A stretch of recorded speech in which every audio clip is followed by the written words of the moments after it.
Mr. Clerk, if you would, call the roll. Council Camuso. Council Gabriello. Council Knight. Vice President Arnold Kern. Council Marks. Present. President Delucia. Present. With the 6 present, 1 absent, please rise to salute the flag.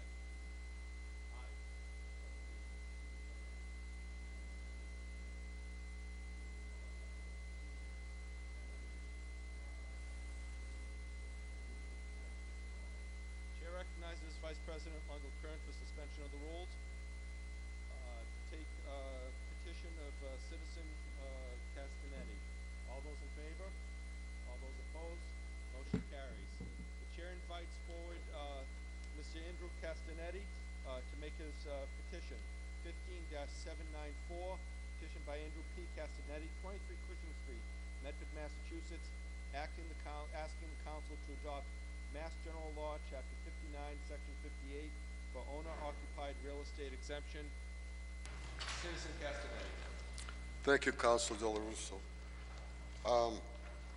Andrew Castanetti, 23 Cushing Street, Medford, Mass. My phone number is 396-TIPS, T-I-P-S. Thank you, and allow me to express myself under our First Amendment rights. First of all, it's not apathy when there's only a few people here at the council meetings. It's more like people have given up fighting City Hall, figuring they're probably going to do what they want anyways. My petition actually read Andrew P. Castanetti petitioning the City Council and the Mayor to adopt Mass General Laws, Chapter 59. Chapter 59. Is it okay? Test, test. Test, test. Don't hear. Thank you anyways, Mr. LaPorte. My petition actually read the following. It's Andrew P. Castanetti petitioning not just the City Council, but in the Mayor to adopt Mass General Laws, Chapter 59, Section 5C, for the maximum 20% owner-occupied real estate tax exemption to lower the real estate tax for the middle-class homeowner.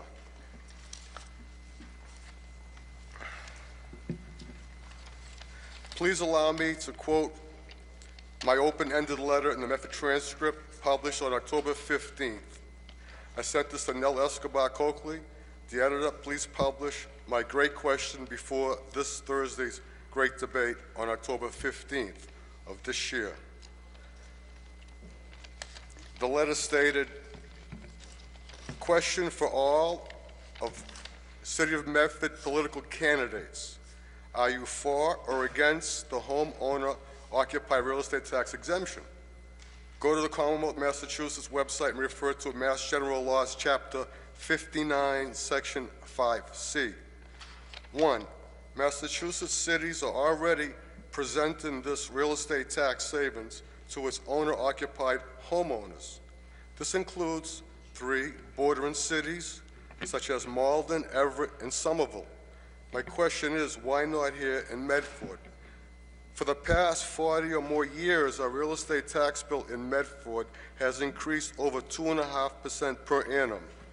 However, if this automatic 20% exemption outlined in Mass General Laws 59, Section 5C is adopted, the average owner-occupied homeowner would receive a $200 savings per year instead of the usual $200 increase. That's a large swing of a difference. Again, I'm asking why not here in Medford. I'm asking all City Council and Mayor candidates to respond to this question before the upcoming election so that the voters have ample time to read your responses and cast their ballots for candidates who support tax relief for the citizens of our city. Please send your written response to the Medford transcript, letters to the editor, and to We the People. Thank you for your attention and response. APC. My question was not asked at the great debate, and as of tonight, December 8, 2015, I have not seen any replies of communication in the Medford transcript as requested. Maybe you are not aware of this Commonwealth of Massachusetts law or whatever. I took some time today and I prepared a sampling of all the city appraised valuations, some of them, most of the city councilors' homes, and the mayor's. And all of these city appraised valuations are below $539,000.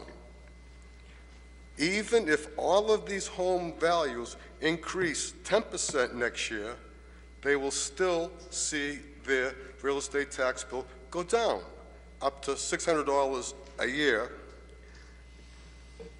instead of the usual $130 to $390 increase every year after year after year, and so on.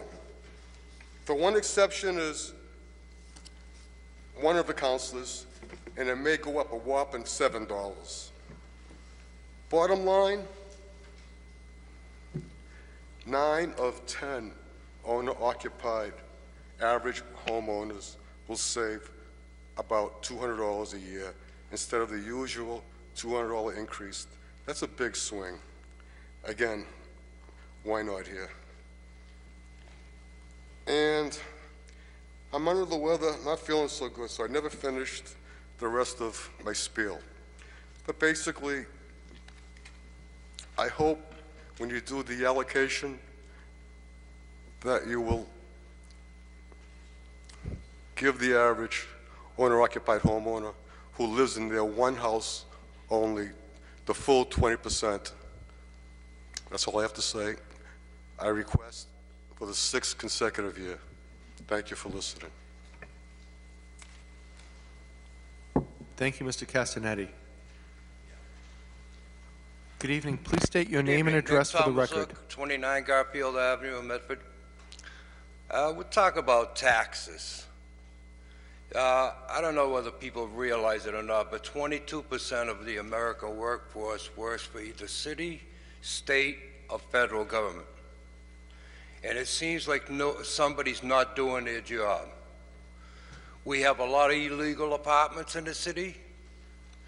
We have hundreds of cars that are registered out of state. We're losing the excise tax and all the rest of the taxes that go along with owning an automobile. Somebody's sitting on their hands and not doing their job. It's easier to tax the person that pays their taxes. But we need the government to start doing their jobs and get after these people. You got a car registered out of state, you get caught, that car should be confiscated and auctioned off. Not sit on our hands. I brought this up to a police officer and he told me, well, the car's parked in the driveway.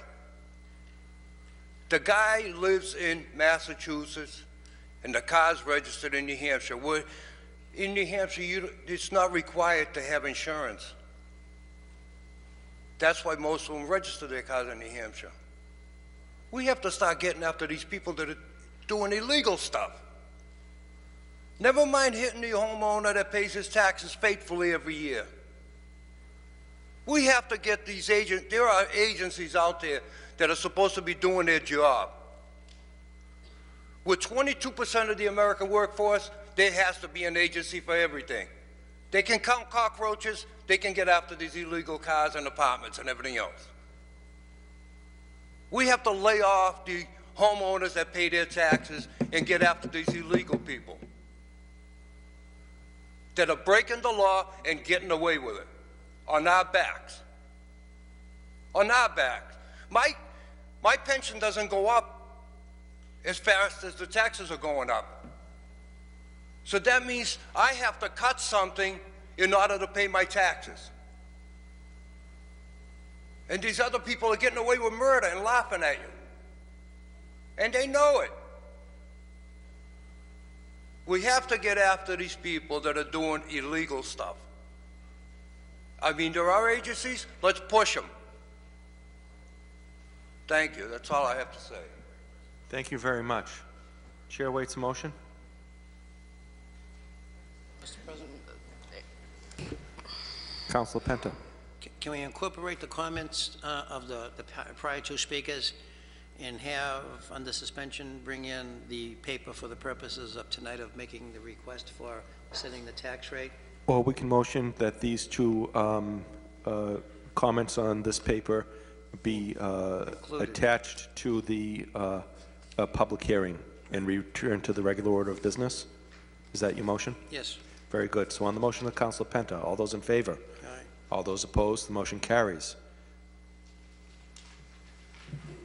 Back in the regular order of business, a public hearing, 15-757.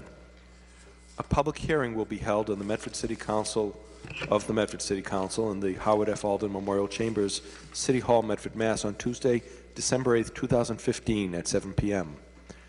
The purpose of the hearing is to hear the Board of Assessors on the following items for the purpose of allocation of the fiscal year 2016 property tax. 1, to determine the residential factor to be used for fiscal year 2016. 2, select an open space discount. 3, select a residential exemption. 4, select a small commercial exemption. Call 781-393-2425 for any aids, accommodations, etc. by order of the Medford City Council, Medford Edward P. Finn, City Clerk. The chair declares the public hearing opened and invites the assessor to address the council. Please state your name and address for the record. Thank you, Mr. President. My name is Ed O'Neill. I'm the Chief Assessor Appraiser and also the Chairman of the Board of Assessors for the City of Medford. And I am here respectfully appearing before your honorable body tonight for the purpose of holding a public hearing to discuss the following items concerning the allocation of the fiscal year 2016 property tax. Number 1, to determine the residential factor to be used for fiscal year 2016. By selecting the minimum residential factor, a percentage of the total tax levy will be shifted from the residential taxpayer to the commercial, industrial, and personal property taxpayers. This results in a lower tax rate for residential properties and a higher tax rate for commercial, industrial, and personal property taxpayers. Historically, the council has chosen the minimum residential factor. If this is once again the council choice, the minimum residential factor is 0.897446. Number 2, to adopt an open space discount. This does not apply in the City of Medford, but a no vote is required. Number 3, to adopt a residential exemption. If adopted, owner-occupied residential properties may receive an exemption of up to 20% of the average residential value. This is accomplished by shifting a portion of the tax levy from the owner-occupied residential properties to non-owner-occupied properties. Since this shift causes a higher residential tax rate, a number of owner-occupied properties would also see an increase in their tax bills. Number 4, to adopt a small commercial exemption. If adopted, commercial properties housing a business employing 10 or less people and valued at less than $1 million may receive an exemption of up to 10% of the assessed value.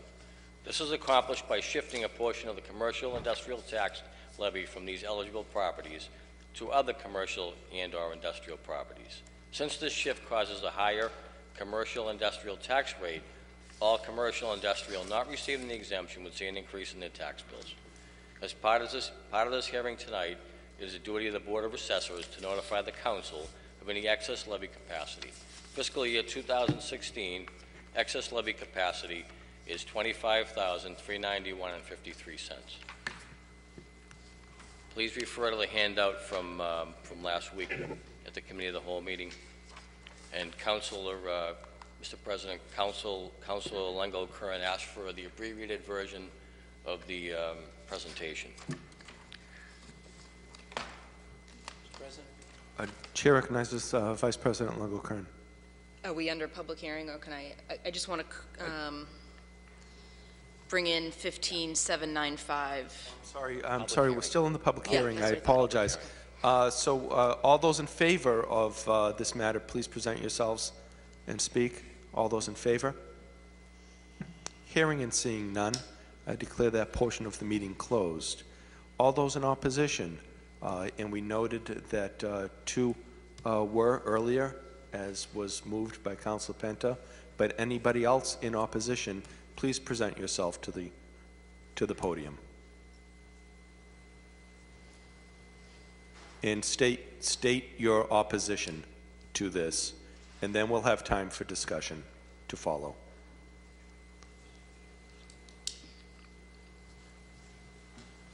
So, Doctor, as you know, under the rules of the public hearing, you just state your opposition if you are opposed, and then you'll have time to present once we enter into the discussion phase. Thank you, Mr. President. This is in opposition to what? Would you state that specifically? In opposition to the matter as presented in the public hearing as outlined by the assessor, Mr. O'Neill, the four-point plan to 1, determine the residential factor to be used, 2, adopt an open space discount, 3, adopt a residential exemption, 4, adopt a small commercial exemption. No, I'm not in opposition. I do want that discussed thoroughly. Thank you. Anybody else in opposition? Hearing and seeing none, Good evening. Please state your name and address for the record. My name is Michael Ruggiero. I wish to speak in opposition of this plan. Thank you. And we'll have time for discussion as the public hearing portion closes. Hearing and seeing none other in opposition, we declare that portion of the meeting closed and now enter the discussion phase, and I invite the Vice President to speak. Thank you, President Del Russo. I'd just like to bring in paper 15795, coordination with the public hearing, so that we can On the discuss motion that as well. to merge 15-795 into this discussion, it reads, offered by Vice President Longo-Kern, be it resolved that the proposed tax levy be reduced by $1 million, which is less than half of the amount we put into free cash from last year's budget. All those in favor? To merge it? To merge it in. Yes. To merge this discussion into the discussion phase of the tax discussion. All those in favor to merge this matter in with it? All those in favor? All those opposed? So the papers are merged. Mr. President. It will have to be voted on separately, as Right, you I'm know. going to, move it as an amendment, Okay. once we discuss, obviously, we're going to all discuss it, so. Very good. So the chair recognizes Councilor Longo-Kern for discussion. I'll yield to the, Dr. Thank you, Vice Ciarella. President. Thank you. Point of clarification. Point.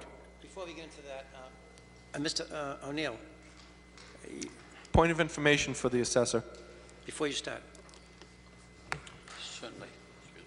you were asked last week to forward us information. You indicated there was 1,569 parcels of land that are over the $580,000 assessed value. And we asked for a breakdown of that 580 going up in increments of $50,000 per piece. We never got that. Yeah, well, something like that.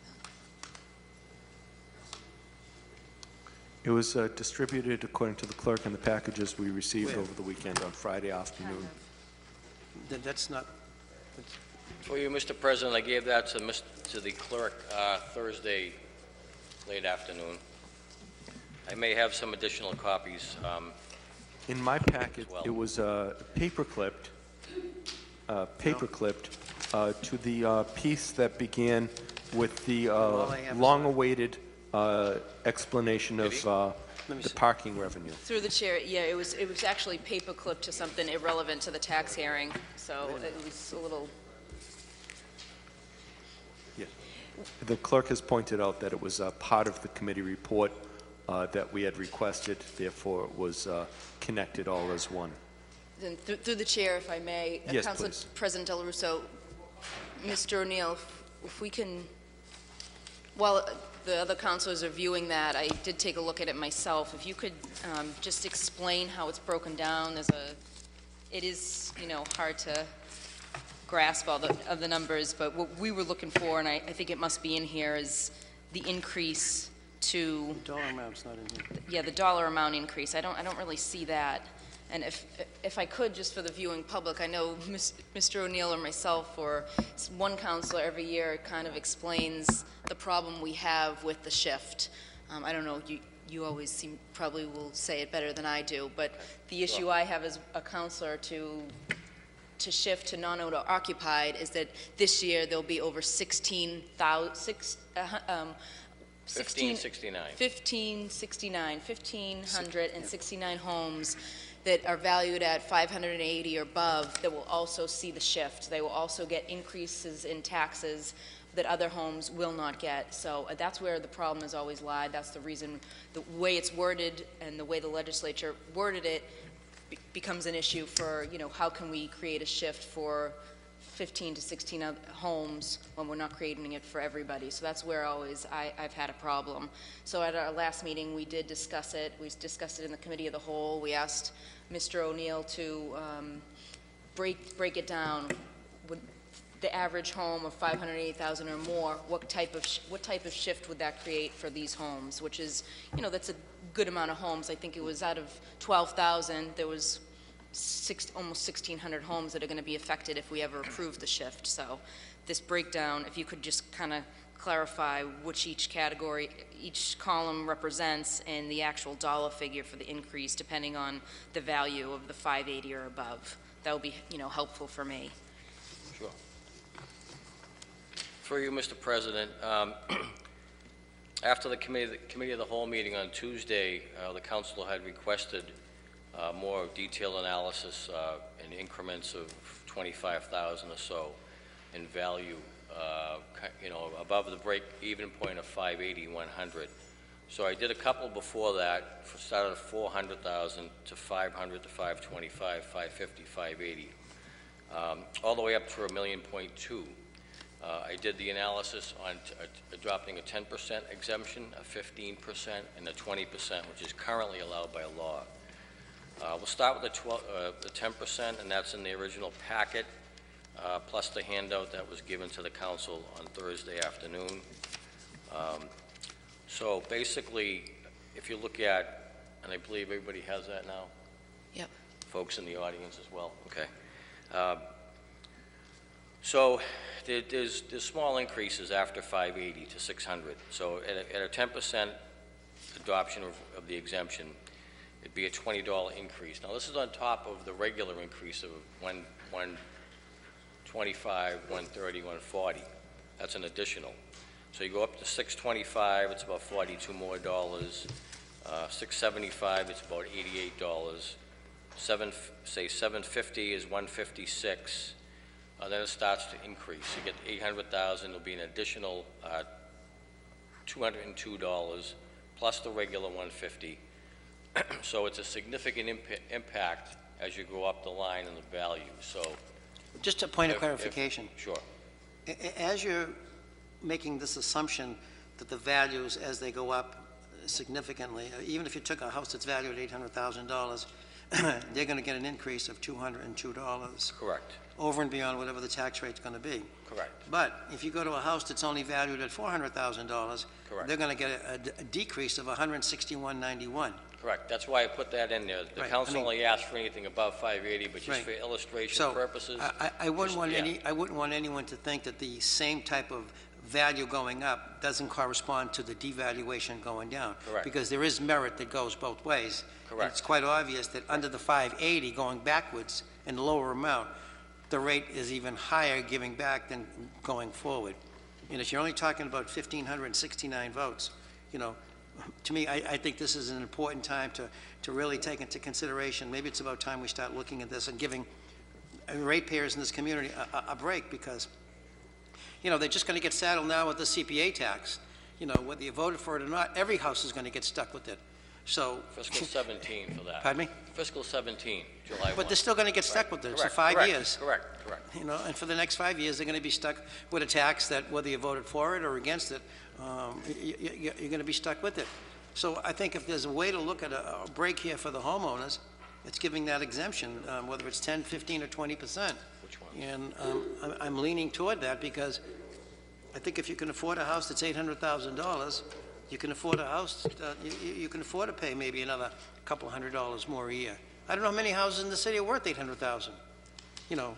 So you've got 1,569 houses broken down from 580 going forward. You've got 9,000 and something from 580 going backwards. And it sort of like tells me that the majority should rule in something like this. That's why I put that in the illustration. Again, it's in the packet every year. The majority would get a reduction at the expense of the non-owner occupied apartment buildings and owner occupied above the 580. That's why I did the illustration, so you can actually see that. So there's 1,569 properties that would still pay more. It will be incremental depending upon their assessment. Correct.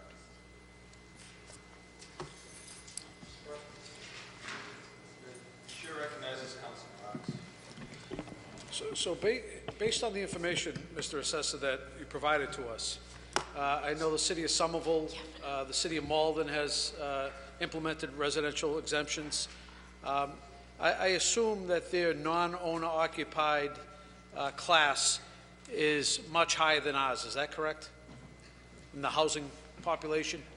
They have a higher Cambridge, Somerville, Yeah, Malden? I've done a little more research on that.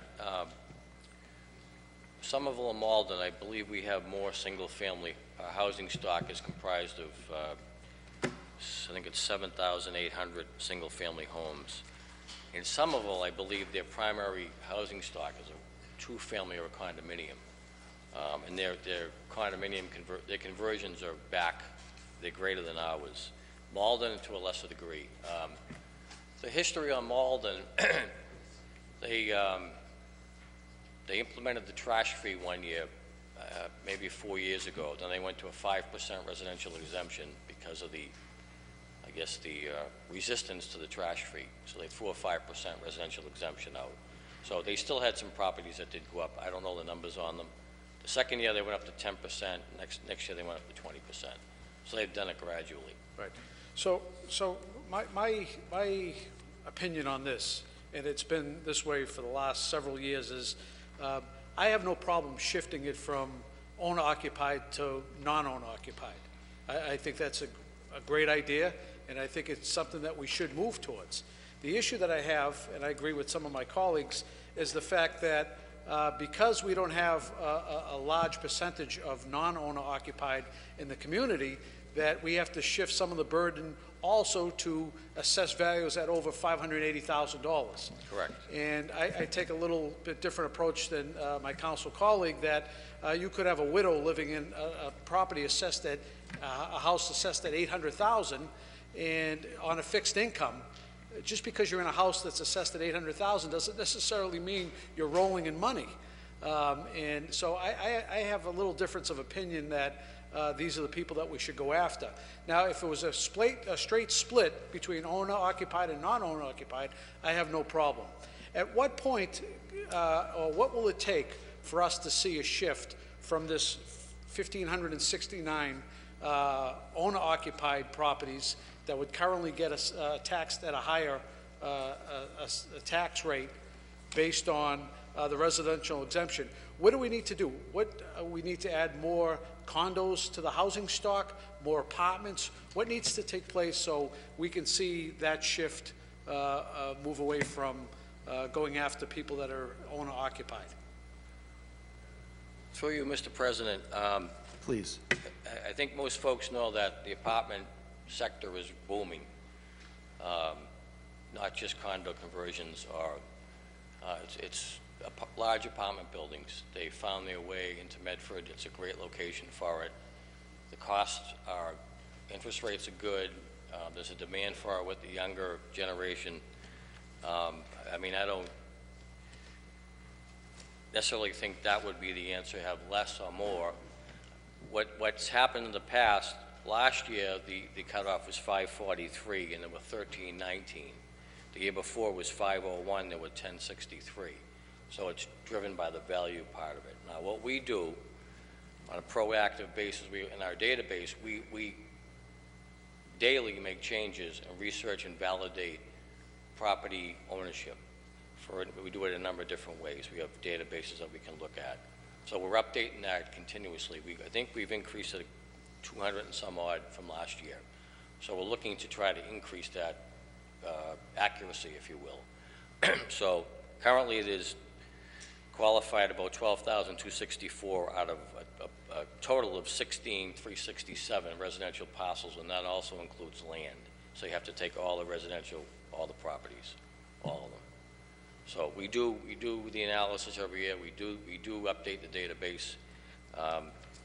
You know, honestly, it's probably just a matter of taking the vote and 10%, 15%, 20%. Keep in mind, in the residential tax levy itself, it's a pool of money. If you give somebody a break, someone else covers that, pays for that. So you might, as we've discussed in prior years, the apartment owners may start to increase rents on people that have been there, years. The smaller, older housing stock apartment buildings.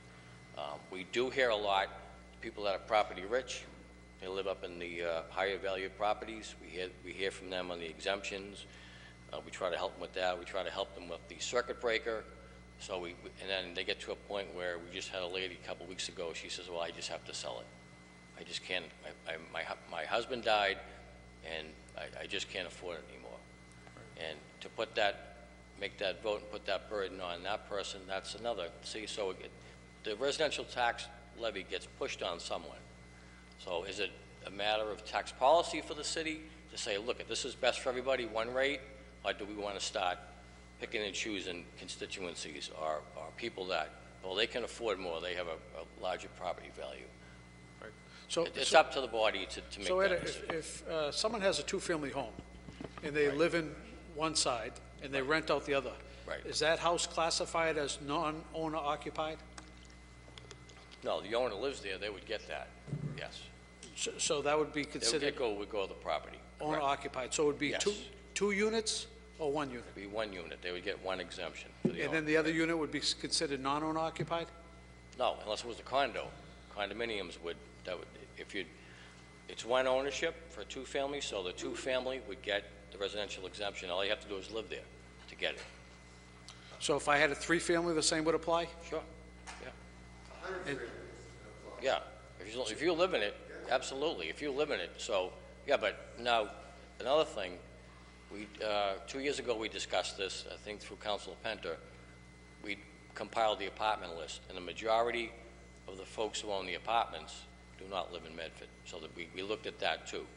The owner-occupied, some live in them, majority of them don't. 4 units and up. Obviously not the big, the big units, the big large complexes, but the smaller 4 to 8 units. Most don't live in Medford, so they wouldn't enjoy that. They would still get an additional increase, which may be passed on to the tenants. I just want to make sure everybody understands the impact before the vote, if that's the way that the council is going to go with this. Right. So if we were to implement this, it will take effect January's bill, correct? in January's bill. Right. And how soon will we be able to see what the shift is and what the impact is? Is it going to take 6 months? Is it going to take a year? Well, the people that are above the break-even will see their taxes increase greater. Right, but based on some of these numbers, and based on how we send out the tax bill, if the rate is only increased, or the dollar amount, $20 for the year, you may not even see that really. Well, 20 plus the original. Plus whatever the If you do the original. 175 shift, and if you could refer to the handout, page 9, the average single family would be 130 on average. So it'd be 130 plus the 20. But that's for the 424, the average value. And if you're talking $600,000 or $700,000 value, that would even be more than that. So it might be $250, $300 total increase. So we would hear about that. Correct. Bless you. Thank you, Mr. President. Thank you, Councilor Marks. Vice President Longo-Kern. Thank you, President Del Russo. Just with regards to my motion that I had on the agenda, I think that the exemption is one way you can help reduce the levy, help reduce the tax rate for, a certain portion of people in the city. But I think another way we can reduce the tax burden is through decreasing the levy. Now, the tax levy is going to go up, as proposed, $4.5 million from last year. But last year, we put 2.1 million from our budget into free cash. Do I have those numbers correct? Yes. Could the I assessor have those, please? from the documents I have, I believe I have those correct. So 2.1 million Sounds was about put right. into free cash from our last year's budget. The way I see it is that the people were overtaxed 2.1 million. This has happened repeatedly year after year. 2014, almost $1 million was put into free cash. 2013, 1.88 million. 2012, almost 2.5 million. And June of 2011, 1.735 million. So we are each and every year overtaxing and taxing to the max. I bring it up every year. You can tax the 2.5%, which are allowed by law, or you can. I've asked the mayor's office and the administration to not tax to the max, especially where we're putting so much into free cash. I do understand we need reserves, but to the point where you're putting over $2 million in free cash, I feel like it's stealing. So that's why I have the proposal on to reduce, just like I did last year. I think it was 900,000, because that was half of what we put in the year before. But I believe that we should, one of two things, either reduce the tax levy to reduce the burden on each and every taxpayer, each and every homeowner, not just 75% of them or 90% of them. Although I understand that argument. I think we have to do something as a council. We only had 3 votes last year. We failed by 1 vote to reduce the tax levy, and I'm asking that we reduce the tax levy again this year. It only makes sense. And the two ways you can go with it, and the way I see it is you reduce the tax levy because you're not using the 2.1 million, you're putting it into free cash, or you start using it effectively. We have complaint after complaint. We don't staff our departments, almost any of our departments appropriately. Our DPW department, our police department. I was at the traffic commission meeting today, and I complained head on that there's no enforcement is lacking, and I was told that they're understaffed. Well, we need to be able to say we're using our funds appropriately. Complaints after complaints come in. Our roads are broken, our streets need repaving, our sidewalks are a mess, our teachers barely get a stipend to buy supplies for the students. There's definitely money out there, because last night I understand that the school committee and I think Mr. Wilson and the mayor proposed a new position for $85,000 in the school for PR, I believe. I'm not quite sure, but there's money out there, and we're obviously not spending it wisely. I think it's something that needs to be discussed, and I think city services need to be improved upon. We get street sweeping once a year, twice a year. We asked as a council for a leaf pickup, maybe an extra time. No, we don't have the money for it. Of course we do. The residents want another leaf pickup. We picked up leaves before the leaves even fell. We need to get it together, and I hope in January we really do get it together. Enforcement is a whole nother ball game, because we lack enforcement in every area in this city. Accountability needs to be discussed. I really hope for some positive changes come January, and I think this is one thing the council can do to alleviate the tax burden. We have almost $10 million in free cash to date. We added over $2 million this past year to free cash, overtaxing our residents. I think we need to alleviate that burden. Times are tough for a lot of people. The economy is better, but times are still tough, and this city is just getting richer on the backs of the people that are paying the property taxes. So that's my proposal to the council. I hope you really think about it, whether that number can be discussed or negotiated, but we do need to do something. I agree with Mr. Castanetti. I agree with the residents who email me on a yearly, if not, I get weekly emails about people not being able, especially come January, about once the tax increase hits, we all get the emails. We all hear the sad stories about people having to move, or senior citizens being forced out of their homes. We just heard one from the assessor tonight.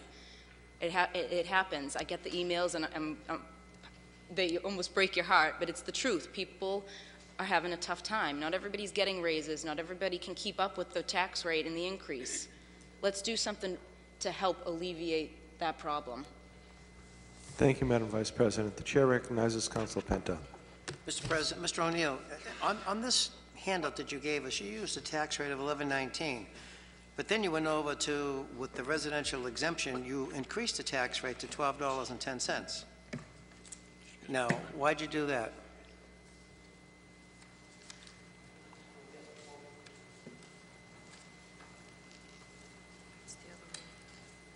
No, I got it. Through you, Mr. President, because that's what happens. In the page before that, so in the packet from last Tuesday, it should be in it's page 12, the residential exemption package, which is about page 5 of that. So that would be like 12E. When you do that shift, it increases the tax rate, so that's how we come up with the break-even point. So even though one property would get the exemption over 580, but with the higher tax rate, the likelihood that they would be paying more. So it's just part of the analysis that we provide annually. It's in the formula to arrive at the dollar amount for the residential exemption and the actual new tax rate.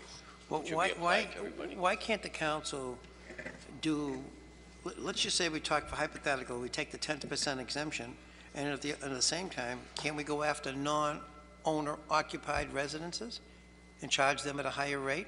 Well, they would pay the same rate. So 10% would change the tax rate from a proposed 1119 to 1210. So everybody in residential class would pay 1210. If you adopted the 15%, the rate would jump to 1261. If you adopted 20%, it goes up, so that'd be 1316. So they would pay more. But I'm talking about a non-owner, an out-of-towner that owns multiple pieces of property. Right. So where do they fit into this? You can't call them... Sure, they would pay the same rate. If you adopt, hypothetically, if you... Well, how come other cities and towns can charge a higher rate? Everybody pays the same rate. There's 13 communities that have adopted the residential exemption. You know, if it worked for every community, there'd be more than 13 out of 351. So that's the way the formula works, and that's what some have referred to it as a flaw.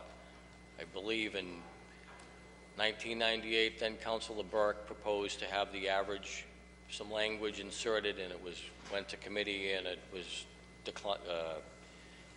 not voted on favorably. Might have been 1998, which would have made it across the board for owner-occupied to get a different rate. So again, if it was that easy, more communities would adopt it. It's a complicated formula that we do. Okay, so for example, the average, right now, if we take the 1119,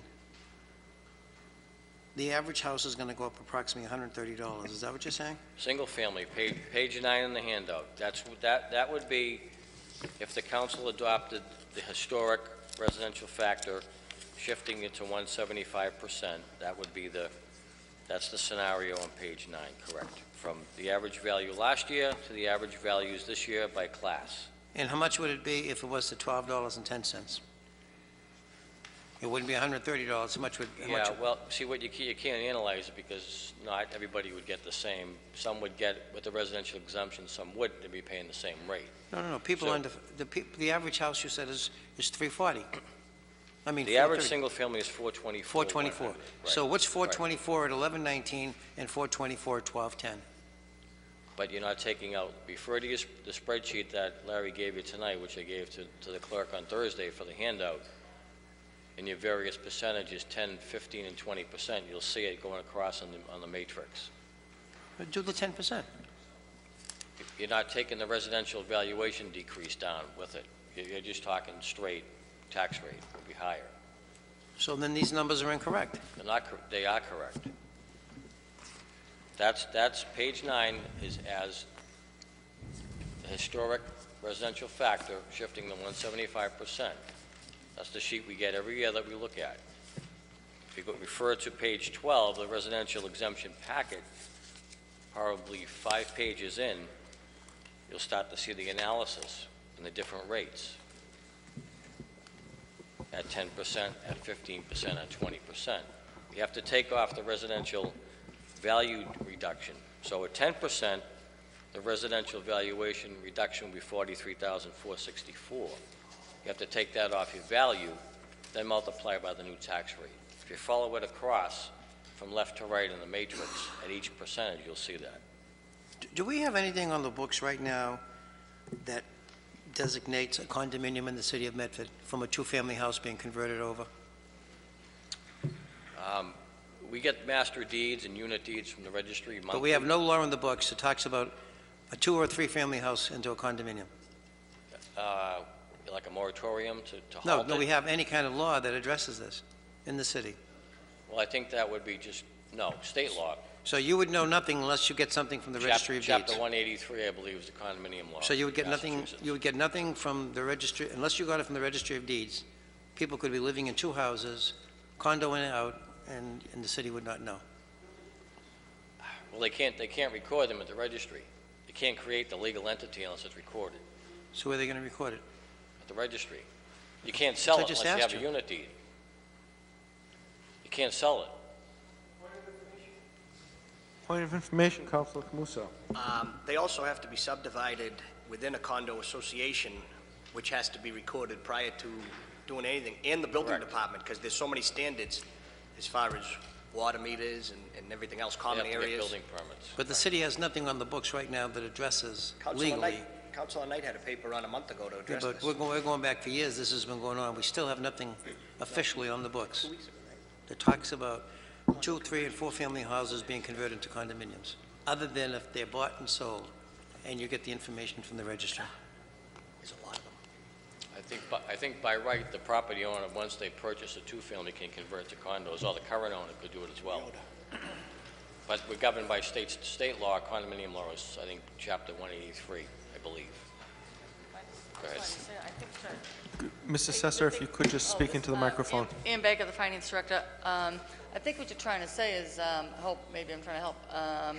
If they convert something to condos, they cannot sell it as condos unless they record the master deed at the Registry of Deeds. So Right. it does no good to record it to separate it as condos if you can't sell it as a condo. So, for example, if I owned a house, Yeah, two-family house, and I wanted to sell the second floor, right, first time selling, right. okay? But I work out a deal with the tenant, the person upstairs, Yeah. so it won't be recorded as a condo and be assessed at a higher rate than if it was a regular two-family house. Then you're still selling, then you're still renting. Whatever your side deal is, you're still renting. So the city's only assessing that piece of property as a rental piece Because it of still property. is a rental property. Unless it's recorded at the Registry of Deeds, it still is a rental property. I mean, you may sell it, you may make a deal with the guy, but he's still paying rent. He gets no benefits of a tax write-off for paying taxes or anything, because he's still only paying rent. Right. Mortgage company's not going to give you a mortgage either unless it's a deeded property. Are you satisfied, Councilor Penter, at this point? Thank you. Thank you, Councilor. The chair recognizes the speaker at the podium. John Please state your Storella. name and address for the record. Thank you, Mr. President. My name is John Storella, reside at 20 Metcalf Street. I want to bring up the proposal recently presented by the Vice President, and her proposal is that $1 million be cut from the tax levy. That has no legal standing. The time to do that was during the budget discussions in June. At that time, she could have reduced the budget by $1 million. It would have been effective. Cannot do it now. You need the mayor's approval. It's too late.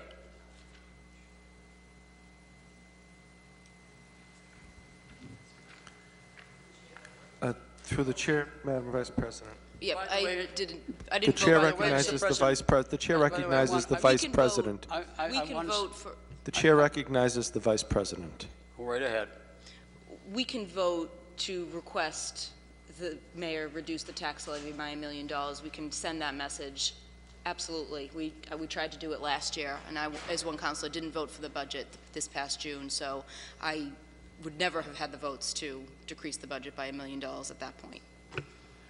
You will get an opportunity to do that from now to, as far as the eye can see in the future, when we discuss the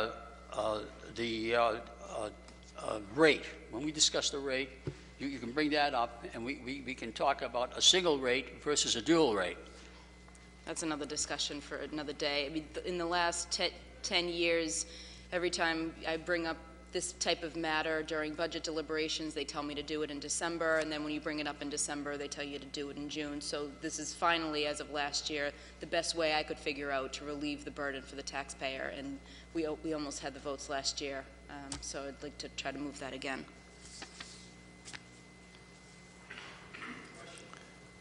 Chair recognizes Councilor Camuso. Move the question in the 4 parts. So on the motion, move the question. Mr. Citizen, please state your name and address for the record. Hello, my name is Michael Ruggiero. I live on 18 Pembroke Street. I want to address a couple of concerns I have really quick. While I appreciate that the rate has decreased, this is still ending up, because property values have increased, this is ending up as a net increase in taxes for the average citizen in Medford. I think we all agree there. I just want to make that point perfectly clear. So here's my concern. We're not talking about income here. It's not like the average house owner or widow, as we mentioned before, just now now they have $30,000 or $40,000 extra in their pocket that they get to spend. This is not income. This is property. So I would suggest strongly that we do not increase actual tax level on the citizens of Medford. Just because the property value goes up and the rate goes down, it's one of those 6 dozen of one, half of the other. This is still a tax increase on a number of people in Medford that are struggling. So let's consider this vote very carefully as you make it tonight. Thank you. Thank you. Sir. Thank you, Councilor Del Russo. I'm not sure which question you're moving, so I had a few notations, and I don't want to interrupt prior, so I'd like to just blurt them out if I may. Yeah, the Mass General Law 56(5)(c) is flawed on a Massachusetts state level. But don't forget, at least the state did something right to try to help the middle class. Let's not lose that perspective. So why are we not adopting it? Boston's at 37.5%. My information here is inaccurate at 30%. Somerville's inaccurate in my packet. It's not 30, it's 35%. I'm just shooting for the 20, maximum by law. Not only does this body, City Council, have to approve it by a majority vote, also the mayor, whatever mayor, has to also approve it, or else the state won't automatically give it to you. So that's why my amendment, or my, whatever you want to call it, petition, never petitioned in my life, asks for both to adopt it, or else it just gets filed in the basket. Meanwhile, I would like to fix the state law. However, that will be my final mission as far as City Hall business. After the second mission, which I'm not divulging right now. And the first mission, this is at hand right now. Let's get this one done today for the middle class while they still exist. By the way, the law is flawed. And I believe somebody applied for a home rule petition, from what I understand. I never saw the document. I asked for it. I don't know. And there should be a flat, I believe, if you can make the mathematics work, according to the formulas. Maybe a flat, whatever it is, 10% off your real tax dollars, period, for every single owner occupied, if you live in one house.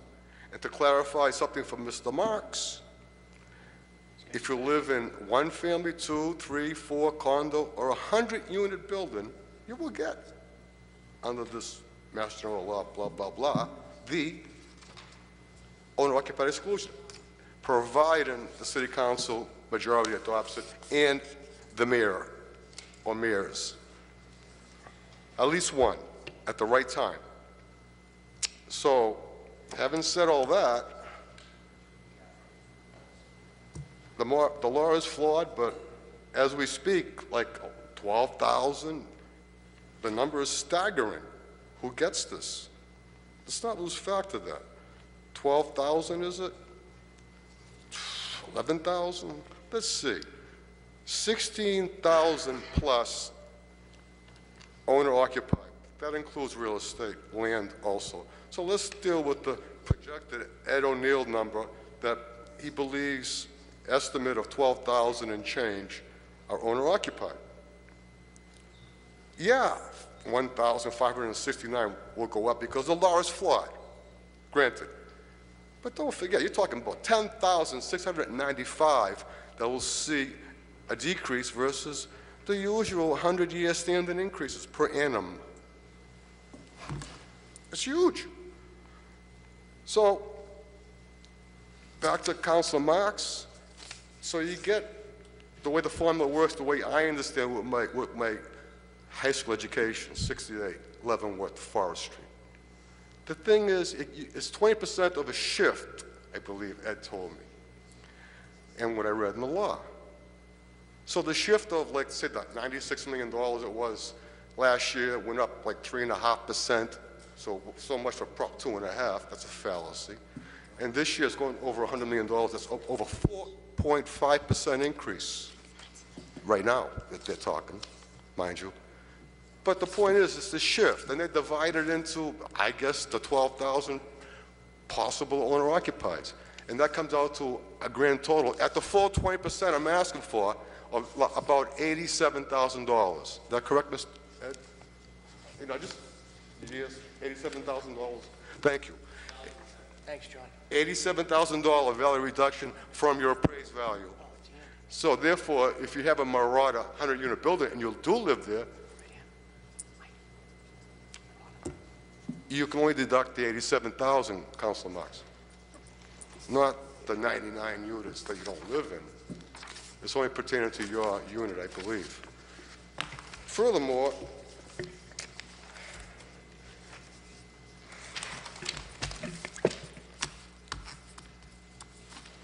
so therefore, 8 out of 9, or maybe 11 out of 12, the numbers are kind of blurred, but it's like 90% of owner-occupieds are going to save versus the usual increase.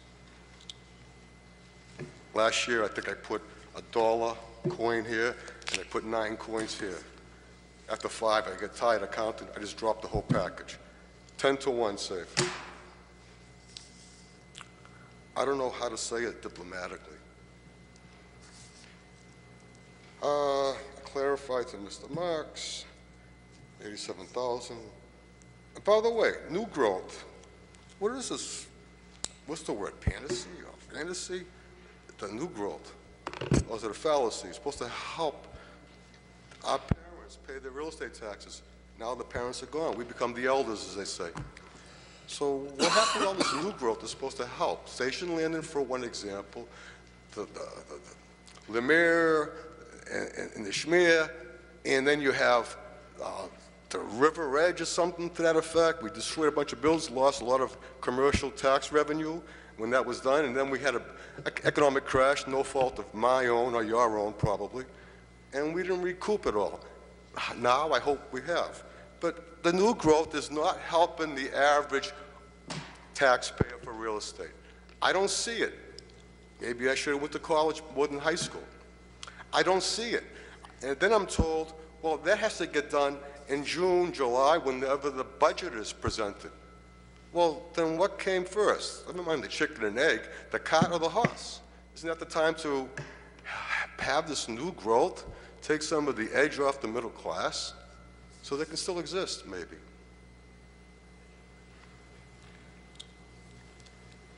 So therefore, I keep on ranting about requesting my full 20%.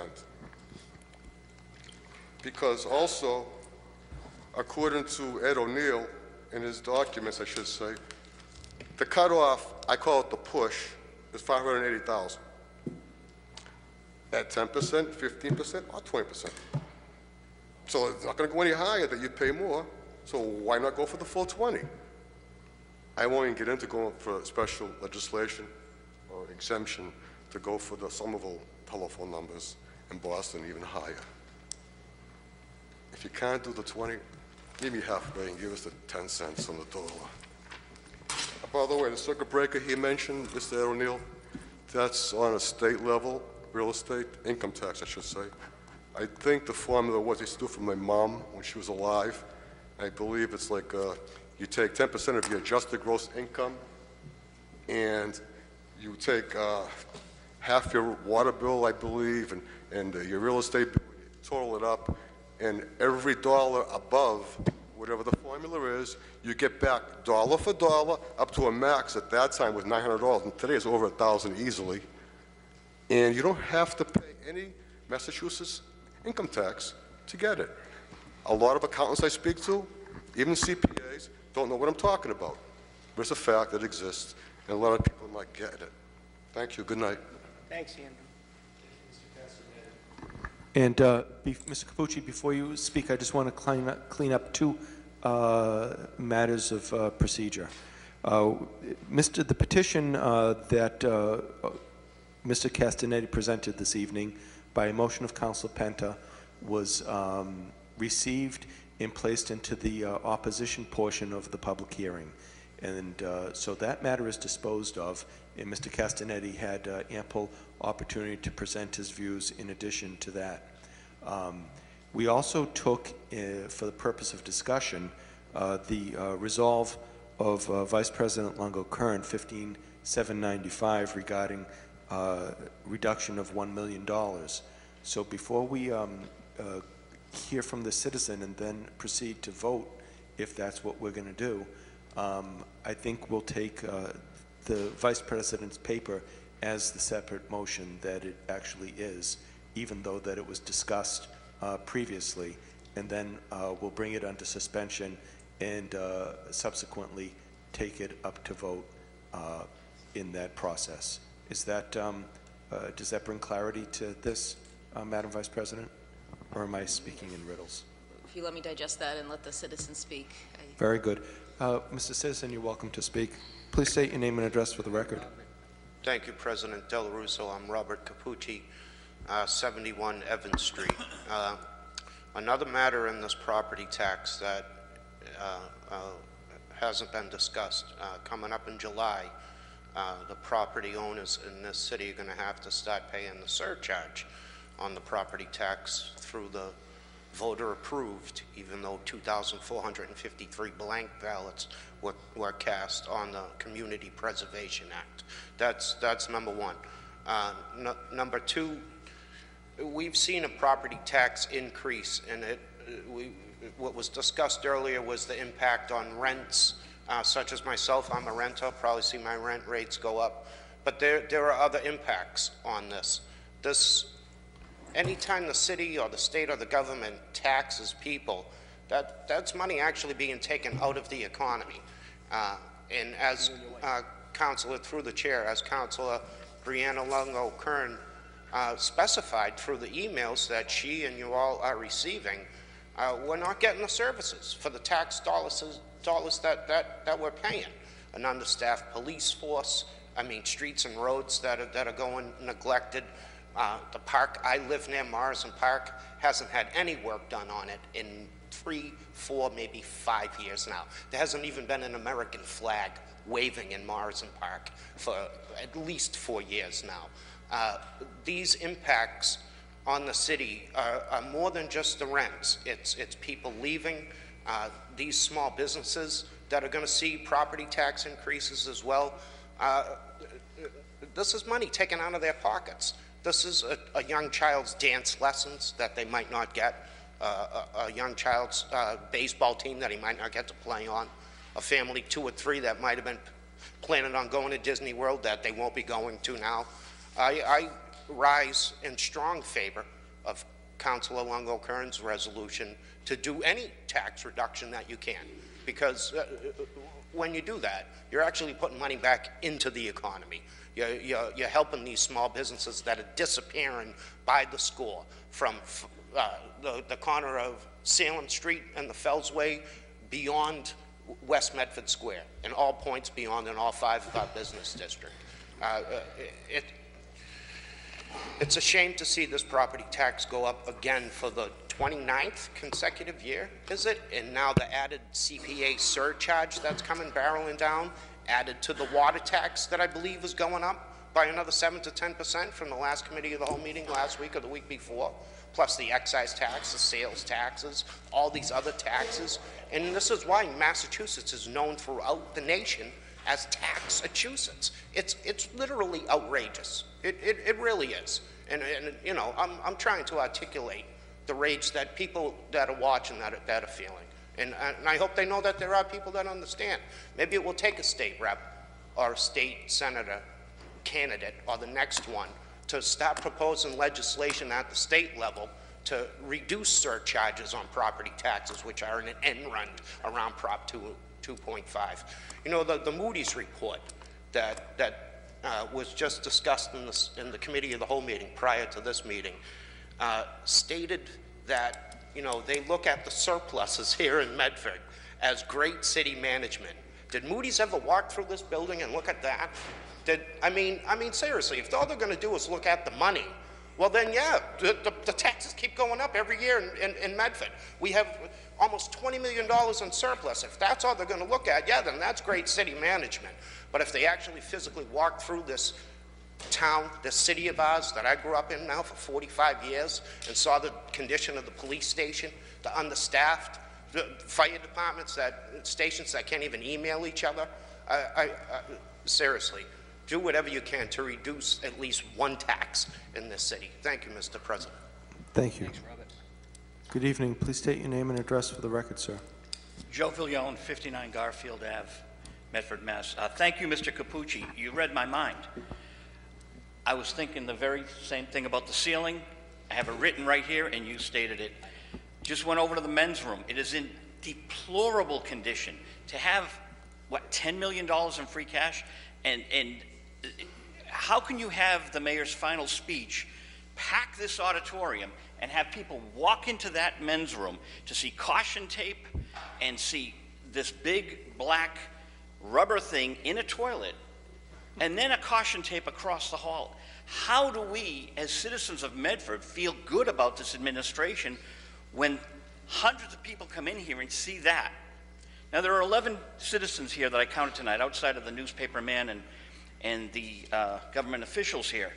11 people. We get reverse 911 calls on festivities. Was there a reverse 911 call on this very important topic and this vote? There are citizens out there that don't understand the process. A majority of the citizens, thus the 11 people you see here, they're the faces that you've seen here month after month after month. There's no discussion of this important topic on Access TV because we pay for Access TV that we don't get. Well, that is a reflection of these taxes going up and city services, broken roads, reflecting that the city services are absent.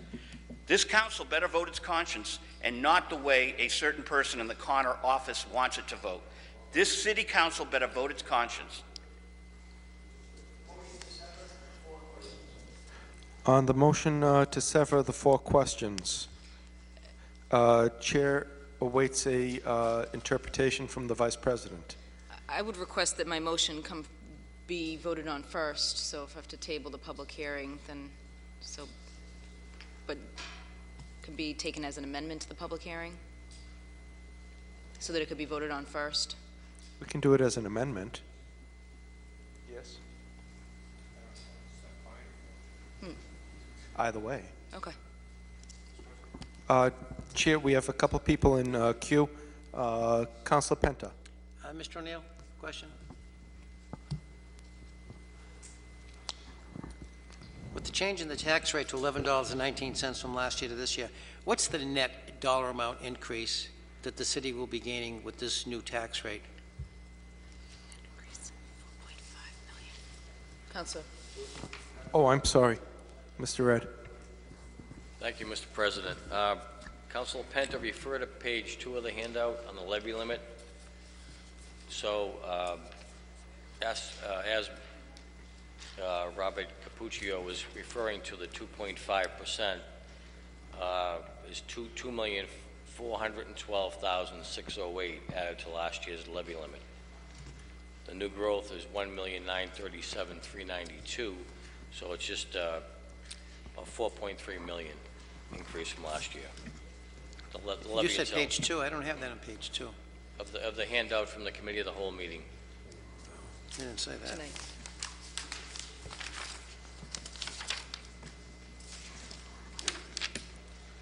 Do you have that?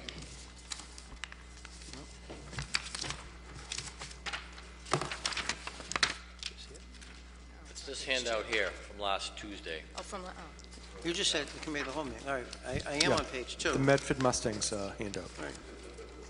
And on page 2, I don't have what you have. that's page 3. This is 2. Ed, What does it what look page? like? Is you sure it's 2? Yeah. It's a circle too, yeah. It's a levy limit calculation. What's he talking about? Brianna, do you have it? Where's the $4 million? Yes. Are you missing 4 million? Yeah, he doesn't. No. Hi, you can't come in behind the, sir. 96 million, that was 100 million. 990. Yeah, it's 4 million. 4.5 million. So this was last year's, this was this year's. It's going, Well, where's the number? $4 million? We can barely see them, that's why. Can't really see him on his sheet. The levy increase- 96,504 to increase to $100,854,000 would be the new levy limit. But what's the actual difference in, from last year? Are we raising $2 million, $3 million, $4 million? $4,350,000 in the levy. $4,350,000. It's in the middle of the page on the levy limit calculation, page 2, with a circle on it.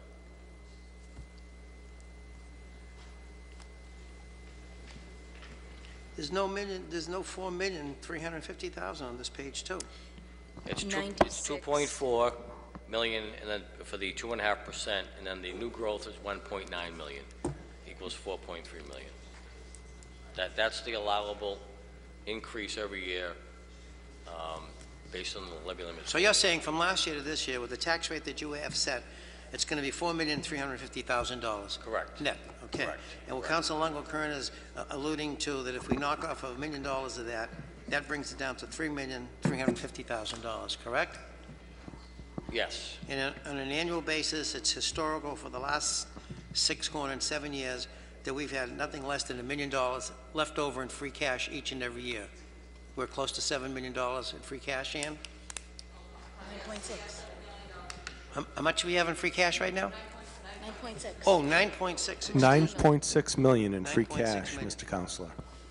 So why should we want to keep beating up the Medford taxpayer if they knew that they have such large resources? We're making the city rich without doing anything about it, and the taxpayers are paying for it. Now, when we talk about having a 10% exemption, forget whatever the exemption might be, 10, 15, or 20%. The fact of the matter is, if you're saying that $580,000, 100 is the cutoff point, and bringing it forward up to $1.2 million, it's an increase of $566.09. I don't know how many people in this city own a house for $1.2 million. That's number one.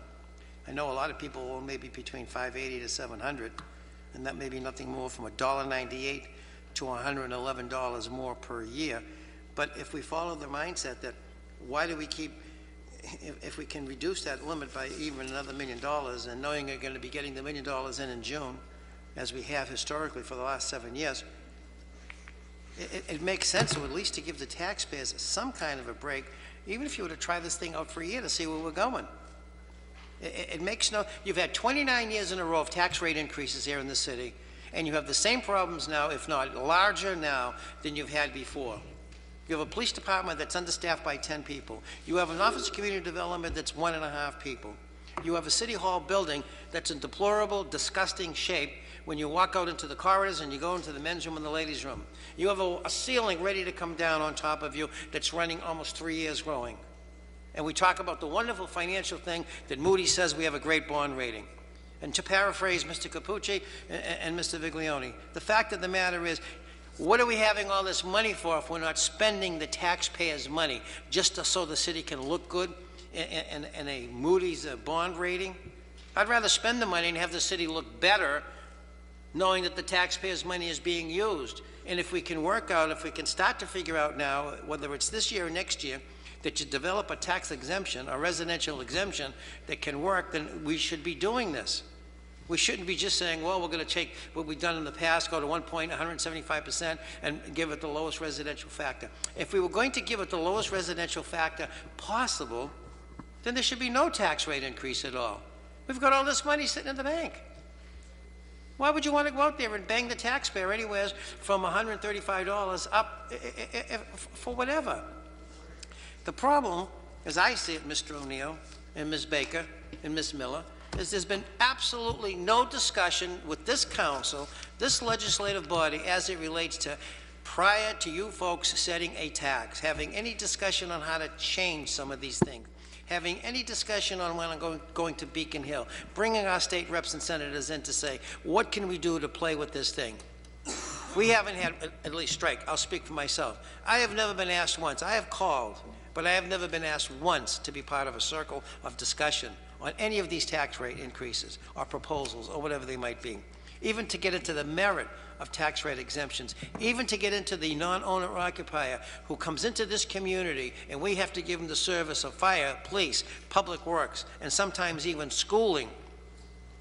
For what? So the Medford taxpayer winds up paying for it. The guy who legitimately pays his taxes each and every year winds up paying for all of this. And for 29 years in a row, the tax rate in this community has increased under the present administration.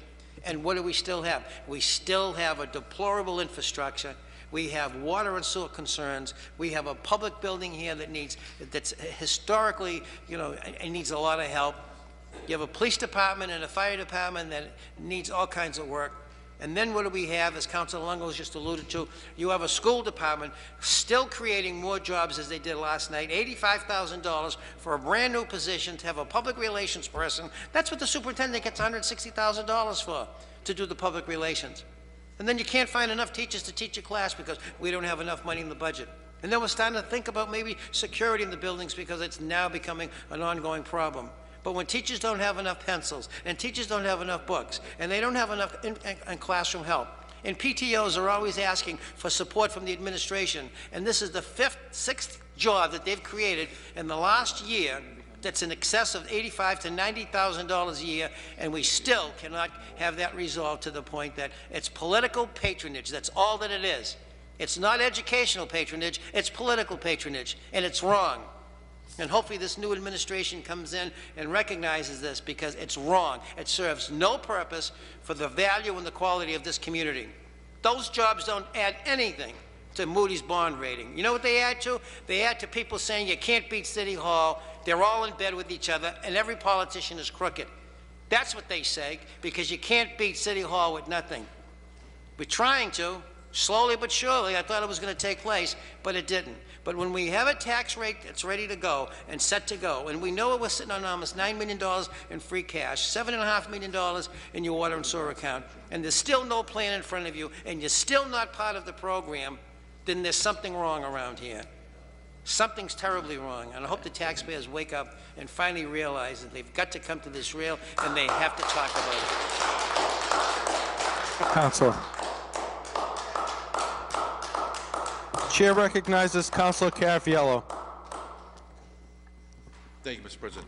Mr. O'Neill, could you explain the ramifications of Councilor Longo's motion of putting the $1 million there, what that does? I defer to Ian Baker and Louise Miller on this budgetary. I don't know exactly what, if the $1 million is taken off the tax, if the $1 million is taken off, obviously the tax rate would go down, and I believe you have those numbers. At what percentage would it go down? So if you took the medium, if you go by the average prices here, so on the average single family of $394, how much would the tax go down with the $1 million putting in there? Those numbers weren't prepared as far as what the effect of the $1 million would be. But the tax rate is set to cover the operating budget, which is a little over $150 million. So the reduction of 1 million is a very small percentage of the total budget. The other thing is I did discuss today with the mayor, the councilor's proposal, and he is not proposing coming back to the council with a request to use free cash to supplement the budget. Thank you. Thank you. Move the question. It's not working for Madam Vice President. Thank you. If you look at page 9, I mean, you're talking about a $2.4 million increase on property taxes, so I'm proposing almost half, not quite. And if you look at the figures, in a single-family average value at $424 is proposed to go up $130 increase from last year. A two-family, $329, three-family, $310, and each commercial industrial property, $312. So with regards to the single-family condos, two families, and three families especially, you're going to see almost a 50% decrease with that $1 million. Oh, commercial went down, sorry, down $312. Yes, because the burden on the property owners is only going up 2.4 because you have a 1.9 in new growth. Almost 50%. They wouldn't go down. The increase would be reduced from what is being proposed. Our taxes are not going down with a $1 million decrease to the levy. That can be those are the numbers. Well, this vote will have no bind. I hear what you said. What did she say?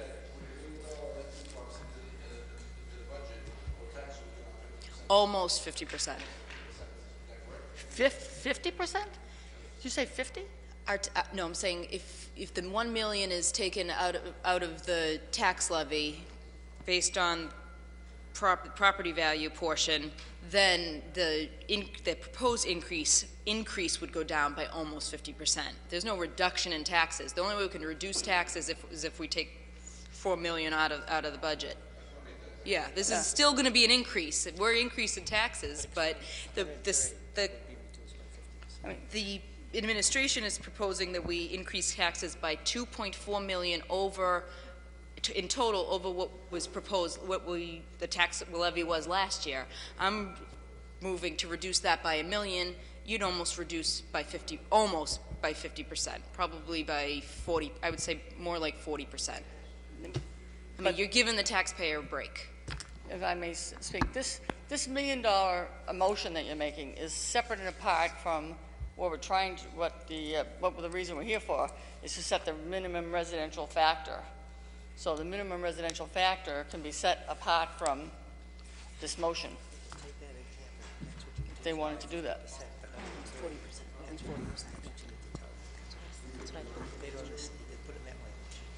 Council, you all set? Madam Vice President, you're all set? Thank you. Then the question has been moved by Councilor Camuso. So,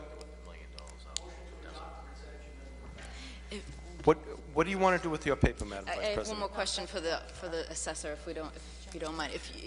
Mr. Assessor, if we wanted to vote to not increase the levy, to not increase property taxes for our residents, period, how would we take that vote tonight? On the minimum residential factor? Right, I mean, we'd have to. She wants to reduce the levy. You want to reduce my motion is to reduce the levy. If I didn't want to increase, but whether or not that passes, if I didn't want to increase the levy, period, how do I vote? No. If she votes,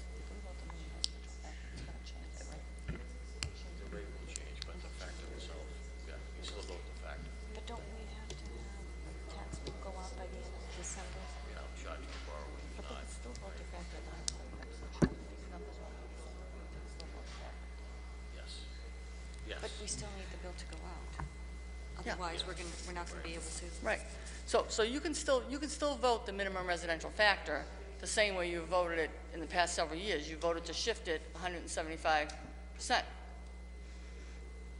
And that would be what you're here to do tonight. Then Doesn't change it. then your $1 million recommendation to the mayor would stand by itself. Mm-hmm. and then and the mayor would act on it. How do you want to vote on that? Do you want to vote that on a separate paper? Please, if we can move my motion first. All right, so on the motion of Vice Mr. President Longo-Kern as a B paper, Mr. President, if I may? yes, I do want to say I did discuss this with, order. I did discuss this with the mayor today, and he is not planning on bringing a paper before council to request that free cash. Point of information, Councilor Camuso. That certainly is the will of the mayor, if he has the Correct. opportunity. I think Council Longo-Kern is asking for a vote to ask him to bring the $1 million.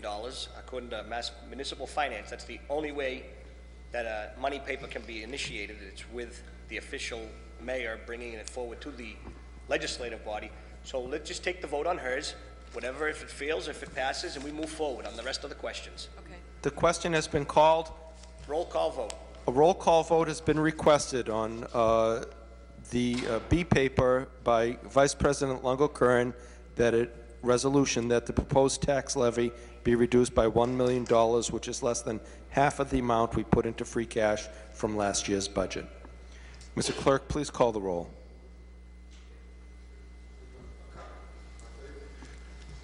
Please call the roll, Mr. Chief.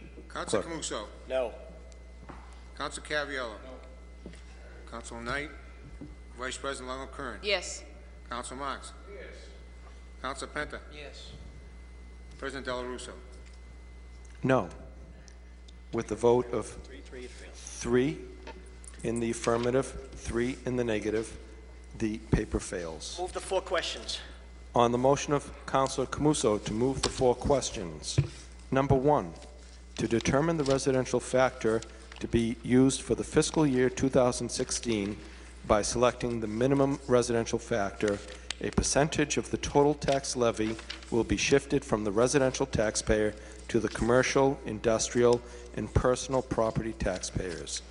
This results in a lower tax rate for residential properties and a higher tax rate for commercial, industrial, and personal property taxpayers. Historically, the Council has chosen the minimum residential factor. If this is once again the Council choice, the minimum residential factor is 0.897446. Mr. Clerk, please call the roll on the motion for approval by Councilor Camuso. On that question, Councilor Penta. Ed, I don't think you answered the question. The question is simply this. If we were to just leave the rate the same as it was last year with no increase, what would it be?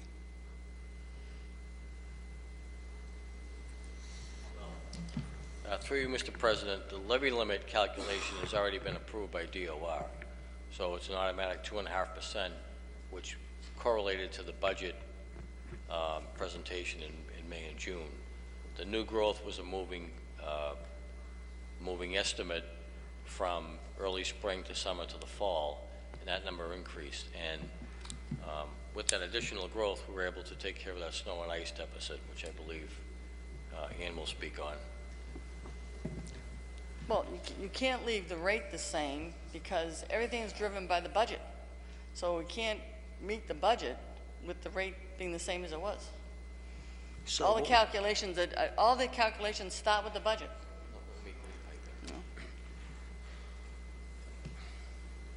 Through you, Mr. President. Well, the paper is before us as it is. It is, but during the budget season, I was not asked to do any analysis on keeping the rate the same, increasing it 2.5%, adding the new growth. We used that in the budget process, which was distributed to the council for revenue projections. But I was not asked by the council to do any impact at that point. Thank you. But on the motion. But the question could be answered that if you were going to, since the assessed values have gone up from last year to this year, and to keep everything to be it can't stay the same. It doesn't. They can't stay the same. The values have gone up. So if the values have gone up and you kept it at last year's rate, wouldn't that still cover you for the budget? No, because we've added $4.2 million in There's nothing in the law that says you have to go to the max. That's You could correct, al- but you don't address it tonight, you address it at the budget session. So all the Council Longo was trying to propose was if you knocked off $1 million, which is $1 million off of the $4 million, and you're going to be getting that money back in June anyway, when free cash is certified, you'd have a better understanding of how this budget, works better for the taxpayer. I'll defer it to Louise Miller. We actually don't know what the free cash that is certified will be until the end of the fiscal year. So the fact that there were some good years of free cash in the past few years is great for the city, but there also were years when free cash was not so good. And in this instance, when we set the budget, we assumed that 2.5% increase in a certain new growth. And then last week, when we met in the Council of the Whole, we also addressed the snow and ice deficit, which we are now able to move forward without a deficit in the city. But the council, I think everybody, we agree with that. Okay. We have $9.6 million in free cash, correct? If That we have is- $9.6 million in free cash, and if you folks were, if the council were agreeable to knock the $1 million off, if in fact the worst thing that could happen, if you couldn't meet your debt obligation, when June, or at the end of May or June comes, you still have free cash to balance out whatever needs to be done. So all Council Longo Kern was trying to do, if I understand it correctly, was to knock off $1 million right now, and if it works, all things being equal, there would be the tax rate increase would be by 40% less. Instead of 130 on the house for 424, it would be $70 or $60. It isn't like you're wiping it out. You're just keeping all things being equal. A few years back, it was Council Marks, to his credit, the only one that didn't vote to take the money out of the water and sewer account because the mayor underfunded the budget by $1.1 million. And they took the money out of the water and sewer account. You had to go to the legislature for a special act of the legislature. And no one else ever did it. Nova City and Town, and they would never do it again because that was the wrong thing to do. But Right. we're sitting on $9.5 million. And why is the city so reluctant to try out something and see where it takes us? No. We're talking about. I know what you're talking about it, but at the same time, I think it needs to be explained better to the point that, we're not cash-strapped poor.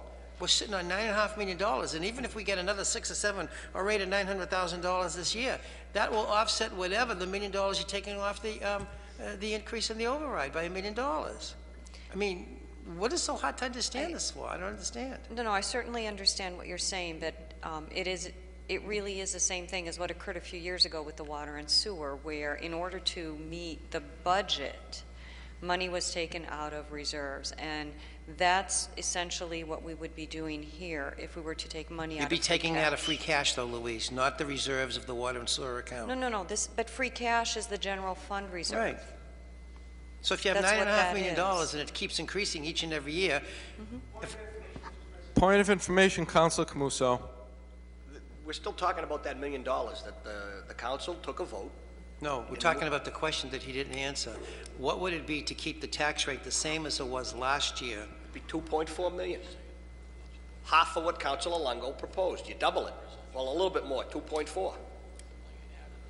This is all semantics. We just took a vote on this. Yes. We need to Yeah, and resolve this. The motion has been called. Go ahead, let her speak, please. I was just going to say that regardless of the question of free cash or no free cash, the residential rate is unaffected by it. The residential factor, is unaffected by it. It is a separate vote. Right.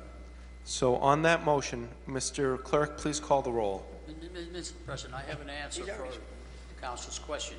Please, Keeping the briefly, tax rate sir. the same. Thank you. And, Please. this is definitely the way to do it. When it comes time to vote for the shift, that's what I'm talking about. We talk about generally about a 75% shift. When we do that, what we're doing is charging the CIPs, the commercial people, the people who provide the jobs in this community, the people who invest their own money, we're asking them to pay 75% more than they would normally. Now, you have to keep your eye on the ball, and the ball is $101 million. Now, what is this figure, $101 million?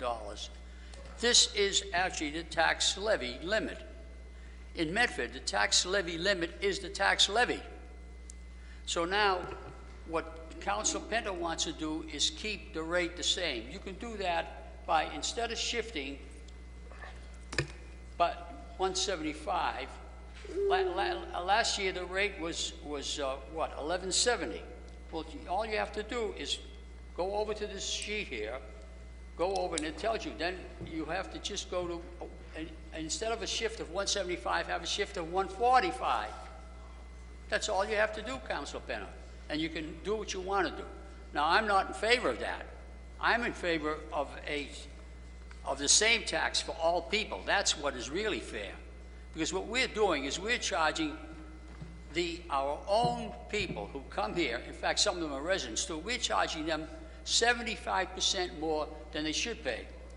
What they should pay is you take all of the money, all of the property in Medford, which is $8 billion worth. Okay, now the commercials have only $1 billion of that, and the residents have $7 billion. You divide that $8 billion into the 101, and you get the standard rate, and the standard rate is $12.47. That's what everybody should be paying, $12.47. That's fair. Not only that, that will reduce the rate of increase in taxes all the way into the future. Every year, we will pay $250,000 less in taxes.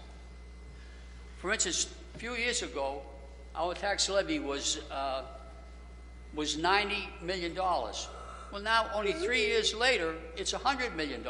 So you can see, answering Councilor Penta's question, the tax levy increases by $3 to $4 million every year, like clockwork.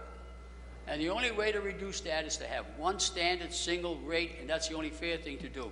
If we did to the residents of this city what we're doing to the merchants, it would be a pity. If you're paying on an average $5,000 in taxes on your real estate, on the house that you own, you're a homeowner, right? Imagine increasing that by 75%. Now, instead of $5,000, you're asking a homeowner to pay $8,500. Is that conscionable? Would you do that? Would you do that to the people who support you? But you're doing that to the merchants. You love to do that to the merchants because you think it's coming from nowhere. Well, it isn't. That's why you see so many empty storefronts around here. The merchants are having trouble. That's why you see Arcadia being torn down. Overtaxation. You can get away from all of that just by going to the single rate, and the single rate is $12.47. Yes, it'll be higher the first year, but every year thereafter, it'll be lower than it would have been. Taxes will go up. They will always go up, but they won't go up as much. Marks. Yes. I appreciate Dr. Storella's knowledge on this, but I believe it was Ed O'Neill back last year or the prior year that stated with the single tax rate, it would take roughly 25 to 30 years. No, it would not. You're saying you're saying the first year will go up, and the second year it'll start reducing. By $250,000 every year. And Citywide. So my taxes, let's get this straight now. If we went to the single rate at $12.67 that you're talking about, my taxes and every other single-family home in this community and every other two-family home in this community is going to go up drastically over the next 20 years. And at some point, it will level off. But it's not what you're saying, Dr. Strella. It's not what you're saying, and then it's year 2, year 3, year 4. Year 24. Now, you might get a small reduction in year 2, 3, 4, 5, but it's still a dramatic increase over what you would have paid with this shift. And I agree with you. At some point, we have to look at the commercial. But if someone's running a commercial business in this community, no one's going to tell me that a residential person should pay the same tax rate. That's your opinion. I don't agree. I don't share that opinion. If you're making money in this community, you should pay more. And that's the way I feel. Thank you. Pardon me for disagreeing. Thank you. But what you don't realize is that every year we're adding on new growth. And the new growth of the commercials is much higher, sometimes 2 times higher than the new growth of the residentials. Now you're adding that to the tax levy limit. And what you're asking is for the residents to pay that twice as much rate. And that goes on there. And that's why taxes will keep going higher. Thank you, Doctor. Okay. Thank You're you. welcome. Thank you. On the motion of Councilor Camuso, Mr. Clerk, please call the roll. Counsel Camuso. Yes. Counsel Caviello. Yes. Counsel Knight. Vice President Longo Kern. Yes. Counsel Marks. Yes. Counsel Penta. Yes. President Del Russo. Yes, with the vote of 6 in the affirmative and 1 absent, the motion carries. Number 2, Motion to vote no. to adopt an open space discount. This does not apply to the city of Medford. We're not eligible for that, but a no vote is required. Mr. Clerk, please call the roll. Counsel Camuso. No. Counsel Caviello. Counsel Knight. Vice President Longo Kern. Counsel Marks. Counsel Penta. No. President Del Russo. No, with the vote of 6 in the negative and 1 absent, the adoption fails. Number 3, adopt a residential exemption. If adopted, owner-occupied residential properties may receive an exemption of up to 20% of the average residential value. This is accomplished by shifting a portion of the tax levy from the owner-occupied residential properties to non-owner-occupied properties. Since this shift causes a higher residential tax rate, a number of owner-occupied properties would also see an increase in their tax rate, tax bills. Question, Mr. President? Councilor Penta. On the line there where it says a substantial, who wrote this? Is this state wording? Mr. Assessor? Who wrote number 3, adopt a residential exemption? On the letter to the council? In your letter to the council dated November 23rd, when you have the 4 things, it says adopt a residential exemption. Who wrote the wording for these 4 things? Was that the original handout for the committee as a whole? It's dated November 25th. Probably I did. Yeah, on Well- that one. I did the one tonight, yeah. It's a vote, yeah, it's the same language every year, just the numbers change. So it's a vote not to adopt. Well, I would make a suggestion that the word substantial is eliminated because it is not a substantial. 1,569 doesn't compare anywhere to 9,000, close to 10,000. And it gives the impression that a substantial number of people are going to be paying higher because, Duly noted, Councilor. Pardon me? Duly noted. yeah, because according to what you gave us over this past weekend and tonight, it's quite obvious that, it's not substantial. It's a progression from 580 going, or whatever that number in the Okay. future is going to be. All right, we'll do. Thank you. On that motion of, on the, sir, you've debated this. We're taking a vote. He brought up those 2 points brought up, and this is very important, Councilor Del Russo, President. Proceed. Thank you. Name's not important. Thank you, Councilor Penta, for bringing up who wrote up number 3 on the owner-occupied selection.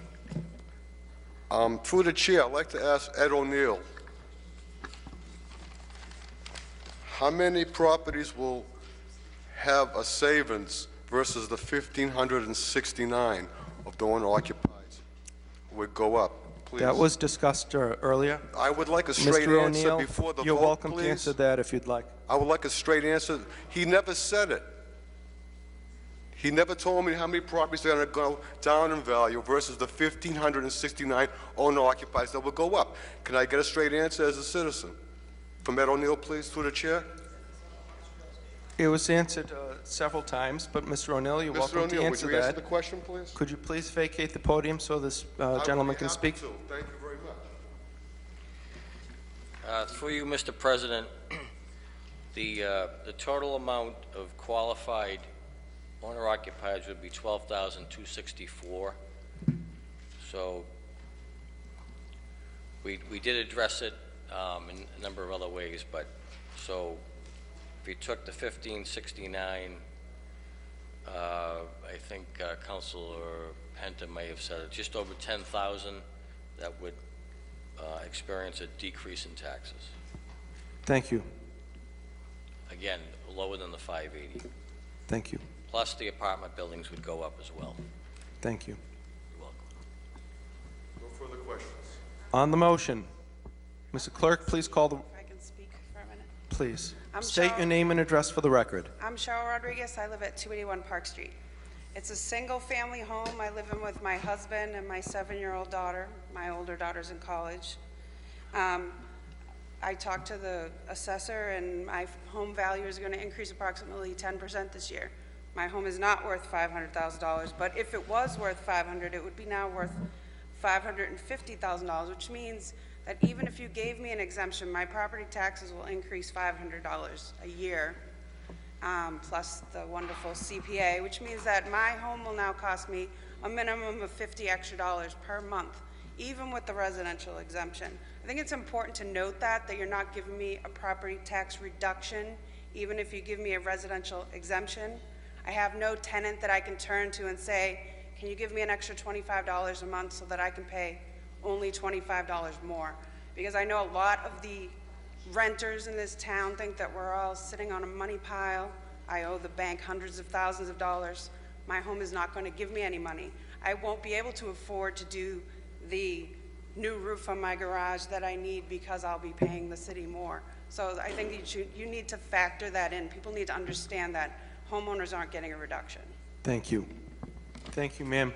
Mr. Clerk, please call the roll. Counsel Camuso. Counsel Caviola. Counsel Knight. Vice President Lone Curran. Counsel Marks. Counsel Penta. President Del Russo. No. With the vote of 6 in the negative, 1 absent, the motion fails.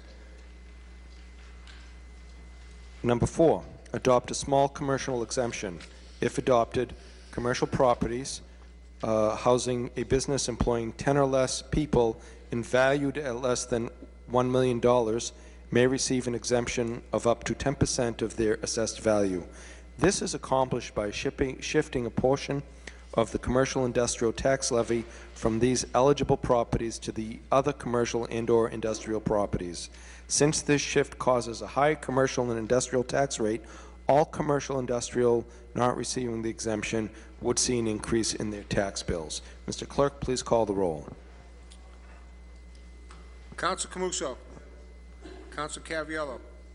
Counsel Knight. Vice President Lone Curran. Yes. Counsel Marks. No. Counsel Penta. No. President Del Russo. No. On the vote of 5 in the negative, 1 in the affirmative, 1 absent, the motion fails. Thank you all for your patience in this matter.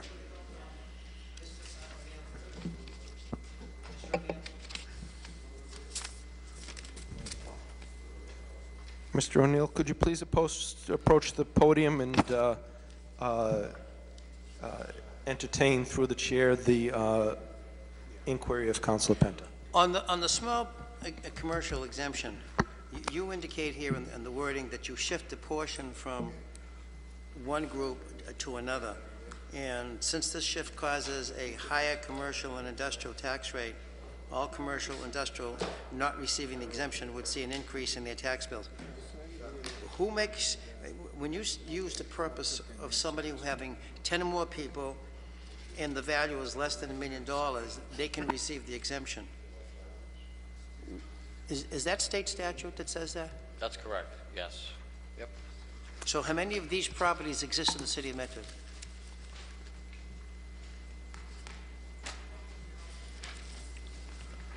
That's through you, Mr. President. That is part of the annual handout. We go over this annually. Currently there's 10 communities that have adopted it. No. Pretty In much. Medford? Yep. How many people does this affect? Yes, it's should be on the handout. We have 450 small businesses with less than 10 employees. The number of owner-occupied would be 72. An example of the impact on eligible owner-occupied would be 56 parcels. And if you look at the various columns, you see the percentages with 1 5 and 10%. So the rate would go up. So the small amount that would get the exemption would the rest of the commercial, industrial, personal property tax levy would get shifted up to them, and also the industrial properties they're not allowed to get this exemption, so that they would pay a higher tax rate. Same thing as the residential. So you're saying that there's 450 small businesses that would be eligible for this, correct? But the ones that are owner-occupied would be 72 out of that. 72 owner-occupies. That would be 10 or less people, 450 that have the small business. So how many of the ones over that? How many? They would pay the reciprocal of that, so that would be non-owner occupied, about 193 that we've identified. We get a list from the one of the departments of, I think, employment and training. Thank you. In the annual report. That's okay, Councilor? Yep. Thank you very much. On the motion of Vice President Longo Kern to address two papers out of order, 15-784 committee report, Committee of the Whole meeting report from December 1st, 2015 on fiscal year 16 tax rate. Although we've just addressed the tax rate, we had asked for several papers out of committee. There's all been addressed and used in our discussions tonight. So on the motion of approval, all those in favor? All those opposed, motion carries. And 15-796 to the Honorable President and members of the Medford City Council, communication from the Mayor. Dear President and City Councilors, I respectfully request and recommend that your honorable body approve transfers from the overlay surplus to rate valuation account 010-141-5310 totaling $250,000 as outlined in the attached memo from the City Assessor and the Board of Assessors. This amount will fund the state mandated revaluation of all real and personal property in the city required by the Bureau of Local Assessment of the Department of Revenue. The City Assessor, Ed O'Neill, and City Auditor, Ann Baker, will present this evening to answer, this evening to answer any questions. Very truly yours, Michael J. McGlynn. Mr. Assessor. Thank you, Mr. President. This is to fund the 3-year revaluation. Just to give the council an update on what's happening, I know we have come before them for other funding sources for the inspection program, which is a 9-year program. We are just about done. As of this week, we'll have finished all of the first inspections, and in the next couple of months, we'll be sending letters out to do interiors. There's only less than maybe 500 interiors to do, and that will be it. So we have satisfied the DOR's requirement for 9-year inspection program. So at this point, for fiscal 17, this is for the reval, which will then be fiscal 17, 20, 2023. So we went out to bid on these, and we addressed this at the Committee of the Whole meeting with Councilor Marks on inserting comparative criteria to evaluate the vendors, and we did that. We've had a number of inquiries on it. At the end of the day, we had one bidder on each, one for real property and one for personal property. And Louise Miller, when she has free time, will be awarding those contracts shortly, because we have to start that in January.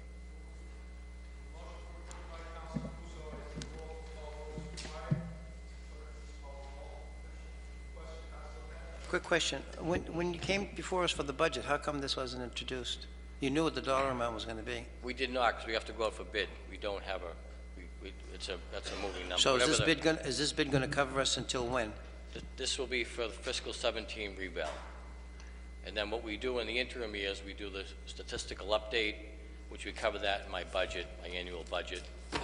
So does this dollar amount start from January of this year and then goes to June and then jumps again to July? It's fiscal year. What, so fiscal year?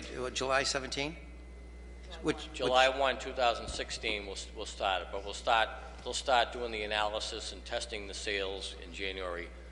We're still inserting the sales, and just so the council knows, the 2015 sales are going up again. So the interest rates are still very good. People are still buying. We haven't seen a decrease in now beyond 24, 30 months. So I just want to let everybody know that. On the motion of approval by Councilor Marks. Mr. O'Neill, what was the cost of the last re-eval? The last 3 year, so that would be fiscal 14. I don't have those handy. I can get that to you. Was it in the same? Similar, very similar, yeah. Was it in the same dollar amount? It's very similar. Very Yeah, similar. it's in that amount, yeah. And do we expend the like full? around 220 something. This is like, yeah, this is very close to it. And was the full amount expended? Oh, yeah, yeah, yeah. So what we typically do is we do a transfer out of the overlay surplus. Once we declare a surplus in that account for abatements and exemptions. So we really self-fund it, obviously with the council's vote. So the Board of Assessors met and voted that out.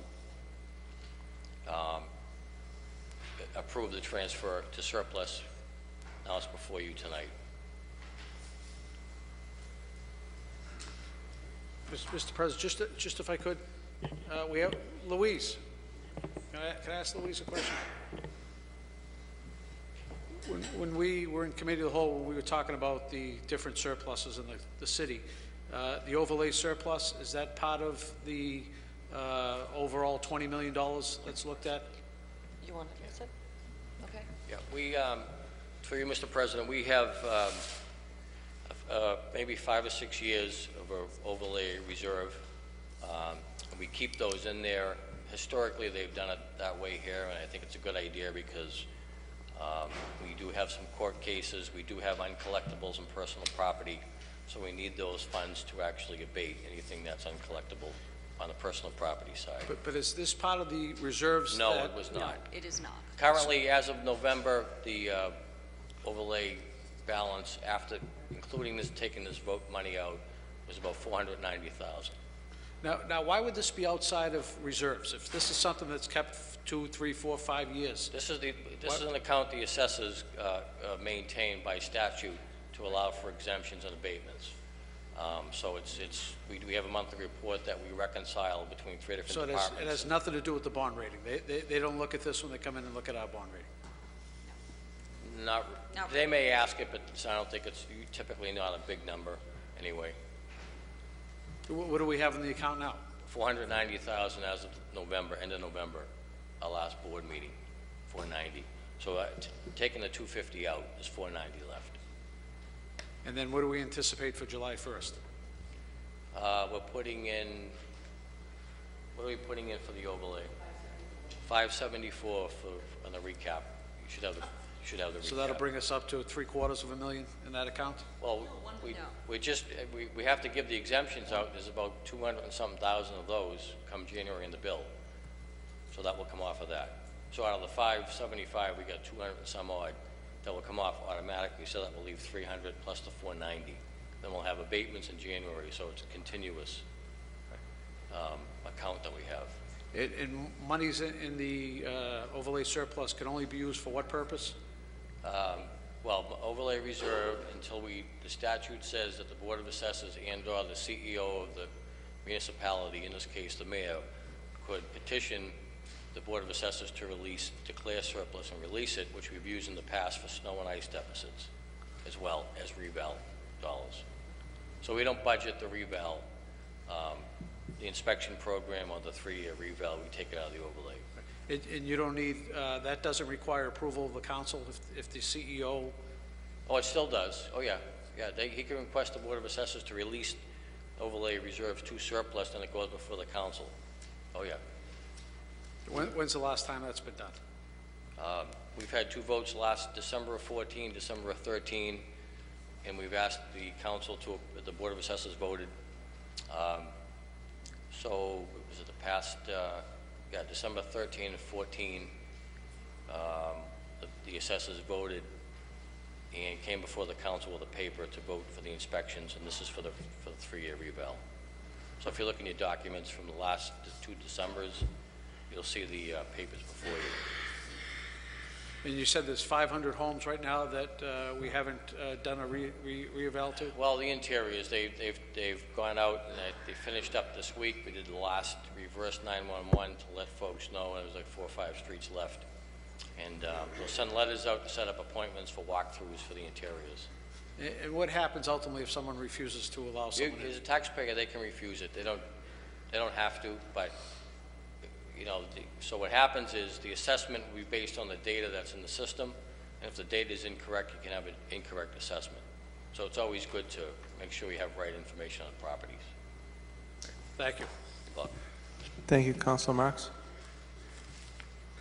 Are you all set? Yes, Oh, thank you. thank you, Councilor. Chair recognizes Councilor Penta. Ed, you just said that the money is used, it's put in the overlay surplus. Is this accumulated each and every year? Is there carryover money?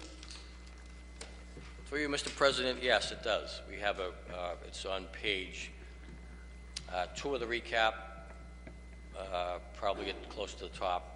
It's an allowance for, if you look at page 11 on the handout from last committee of the whole meeting.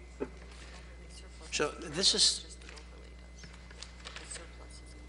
Well, the reserve does, yeah. Yeah. historically, well, what does the city usually pay out for in this account during the course of a year? Let me just show you where it's on the recap, and it's page 2 of the recap, line number 2D. And that's in there annually, an appropriation that we make, the assessors, with the consultation of the budget director, finance director. We give an estimate of what we think we need for exemptions. We track the exemptions and abatements annually, and we do a monthly report that's reconciled with the auditor's office. So what's the dollar amount so the people can hear it? For what? For the oval, it's $574,608.47. And this is a budget appropriation each and every year, correct? It goes in the recap. It doesn't. It's And not. it goes the into the budget. recap, and then it goes into the surplus, the overlay surplus. It stays in reserves until either the mayor petitions us to release it as surplus, if in fact we deem it to be, or we release it ourselves. Okay. So we have to do our own little analysis to say, fiscal year 2013, we have 10,000 in there. Is that enough to be released as surplus? That's how we do it. What I don't understand, if Louise, you just got through saying that this, when Council Marks asked the question, that this has nothing to do with our bond rating, but now all of a sudden, this can be taken out, I think if you said by the executive of the community, and used for other city expenses, which is a direct reflection upon the budget. No, only the surplus can be, and That's what we're talking about, the and surplus. just the surplus. We have to declare it, take it out of reserve, and declare it surplus by a vote of the Board of Assessors. Or the mayor can come in. By statute, correct. Or the mayor can make a request to Well, take he it. makes a request, we still have to vote it. Okay, so when Board you of take a Assessors. vote on, you say yes to do it, it now goes into a budgetary item, correct? It can be appropriated, correct. Right, so if it's appropriated for a budgetary item, then why wouldn't that in and of itself, the surplus in and of itself, be considered part of a bond rating? Because what if you had no money in there at all? What would you do? Well, we have to have a sufficient amount of money to cover for abatements. But let's just say you And didn't have exemptions, enough. I'm Let's sorry. say you fell short, what would you do? Well, yeah, you can run a deficit in that account. We haven't. We've been fortunate enough to manage it, the Board of Assessors and the assessing office, to manage it so that we're not in a deficit. I think a few years back, we had some deficit for some old personal property accounts that weren't collected many, many years ago. But how do you accumulate a $490,000 balance right now? So it's it would be $720. As of right now, tonight, before this vote, there's $720,000 in that account. How much do you? No, the recap is that's separate. That has to be approved by DOI. That goes in tonight, tomorrow, or at the end of the week. That has to be approved. That's not allowable now. You just said there's $490,000 left. Currently, as of the November. It's $490,000. $490 left in the account. After this $250 goes We up. still have some real estate taxes that have not been paid in the past couple of years. We still have some uncollectible personal property accounts that businesses went out of business or they moved, they didn't pay the tax. We just can't take that account and just deplete it. We have to manage it. We work with the collector's office to see what we have for life. But real estate taxes in the city go into the general fund of the city. It doesn't go into an overlay surplus. Correct. So why would that be part of this? You're waiting to collect on real estate taxes. It's the same account that we've used every year. It's part of the statute. It's part of the recap, which goes through a process with local assessment and Bureau of Accounts to get approved. I think it might be, what is it, 1% of the, probably less than that of the It's budget. less than that. Yeah, it's 1%, yeah. Louise, you mentioned in the committee of the whole that, you know, you're going to be having some new financial restructuring and consideration. You have 2 new councils coming on. I think it would be beneficial to have the entire council sit down and understand some of this, because this can be confusing, and at the same time it becomes contradictory too. You can't have a real estate account that's going to put money in there, which is part of the general fund, and then once the money goes into the overlay surplus, it's not to be considered part of, you know, Standard Moody's, you know, standard. Right. I understand this. It's moving money around. It's the old shell game, huh? Well, for you, Mr. President, it's a process. The Board of Assessors by statute has to vote it, declare it surplus, vote it out. A paper goes to the mayor sends it to the council, so we have the checks and balances in place. We have discussion on every single transfer of funds. Thank you. There was a motion for approval on this. Ms. I was just going to say, Ann Baker reminded me that a couple of years ago, the surplus was actually used to fund a snow and ice deficit. So the surplus does get used to fund city budgets or, you know, deficits when necessary as well. Thank you. On the motion for approval by Councilor Camuso, Mr. Clerk, please call the roll.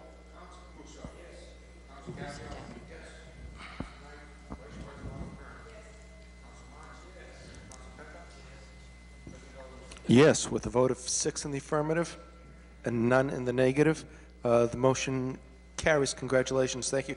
While we're under suspension, there was a committee meeting today, and we voted to report out of the committee.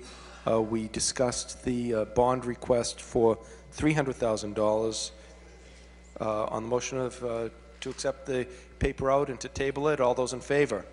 All those opposed? Motion carries. On the motion to revert back to the regular order of business by Vice President Longo-Kern, all those in favor? All those opposed? Motion carries. Motions, orders, and resolutions. 15788, offered by Councilor Knight.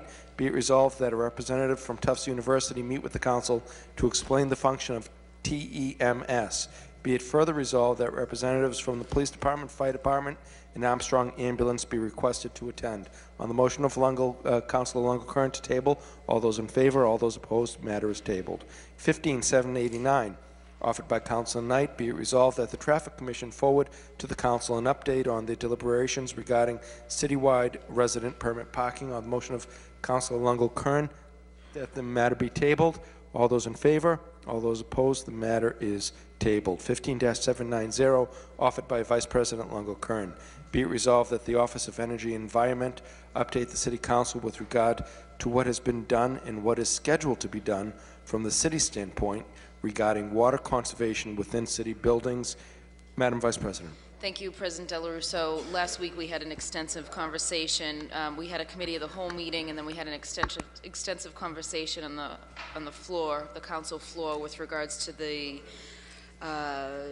deficit in the water and sewer budgets and how the city was going to overcome that. You know, there was obviously a good hour to 2 discussion with regards to a few different points.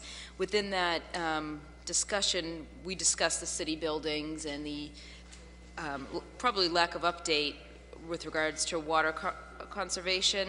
So if we could get a report back from Alicia Hunt, our Director of Energy and Environment, with regards to what has the city done within the last 5 to 10 years with regards to conservation within our city buildings, and what is the plan moving forward.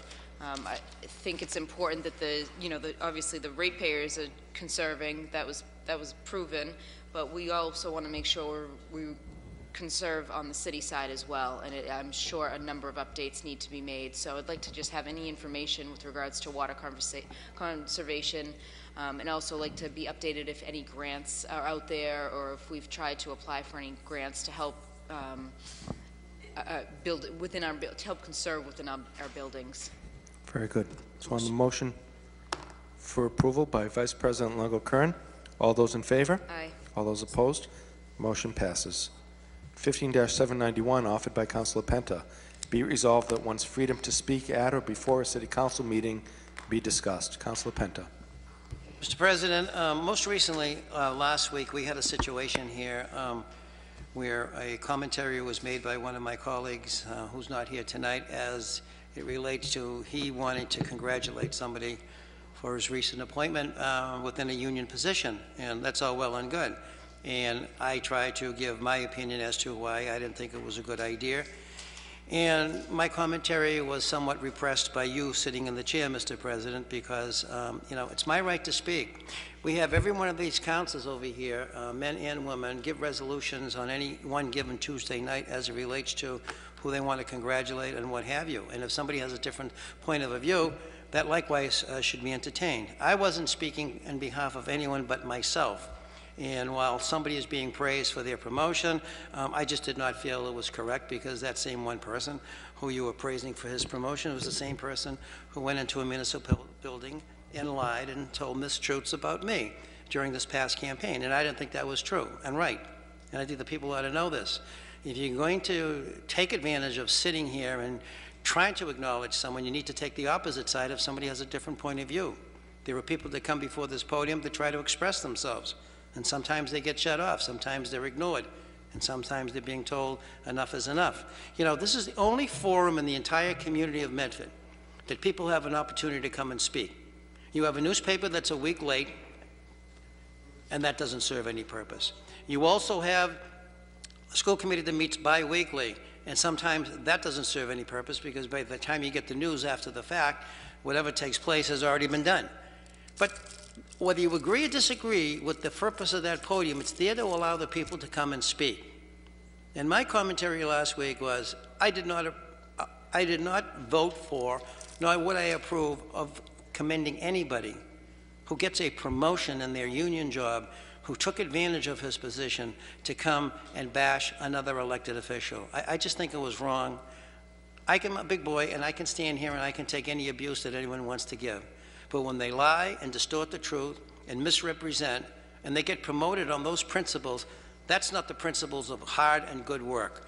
That's just the principles of somebody who is just a bad person, as far as I'm concerned, as it relates to them doing a job Counselor, we that they don't did not address do well. people's characters Pardon me? here. We don't address people's character or Well, my speak character was disparaging. addressed by that gentleman that you voted for, that you wanted to commend, Councilor Del Russo. So if you don't You like were it, then free you shouldn't to have not voted for it. vote And for the probably, resolution. it shouldn't have been here. Are we going to commend and congratulate every single person in this community that gets a promotion in their job or graduates from a college?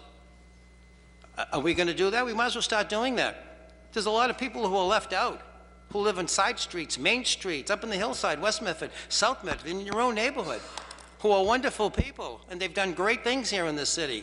Never see them getting commended and congratulated.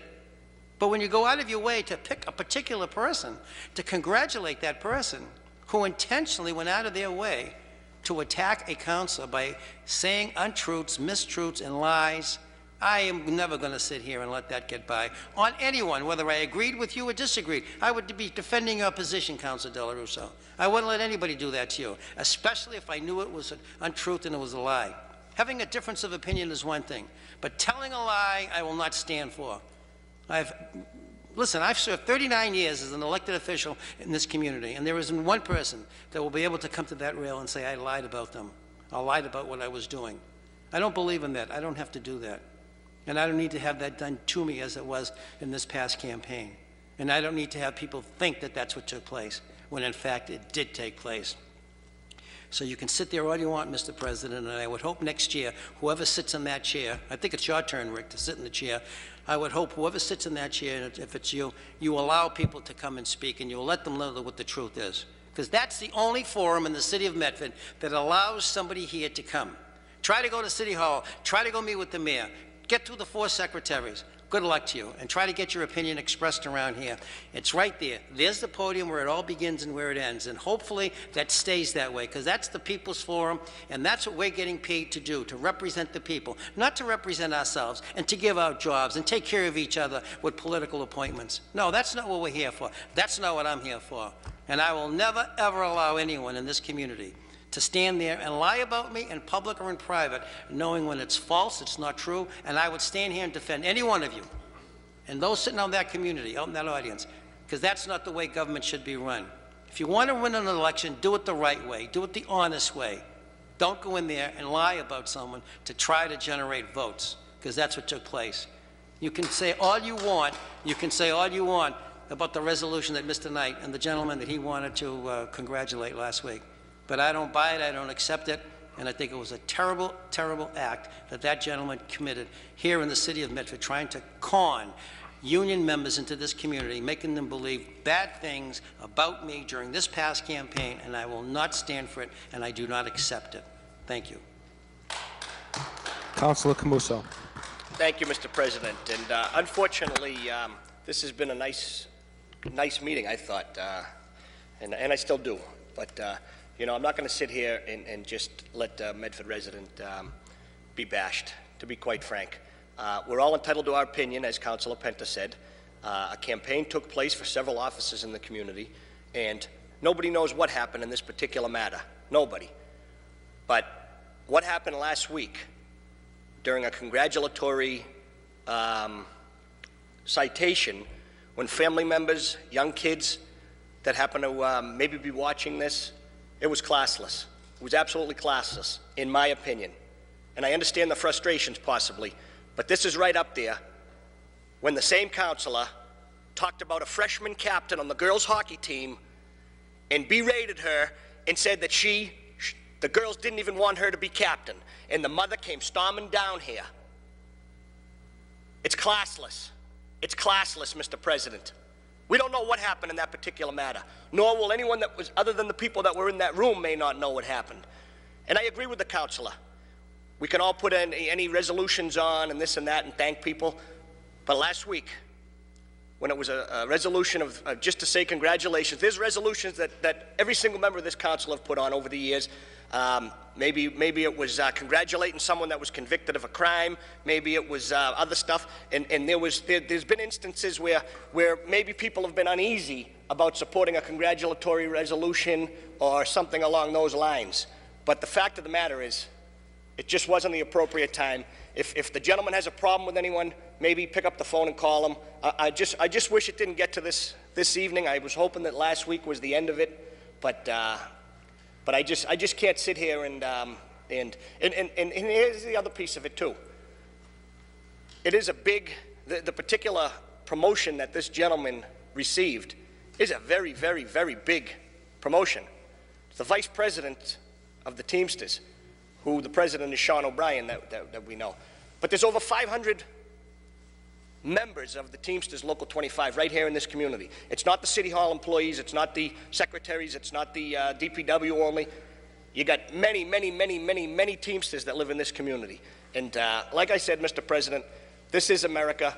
Councilor Penta is certainly entitled to his opinion, but I just think last week wasn't the time nor the place during a congratulations for a gentleman that, like I said, we don't know really what happened in the situation.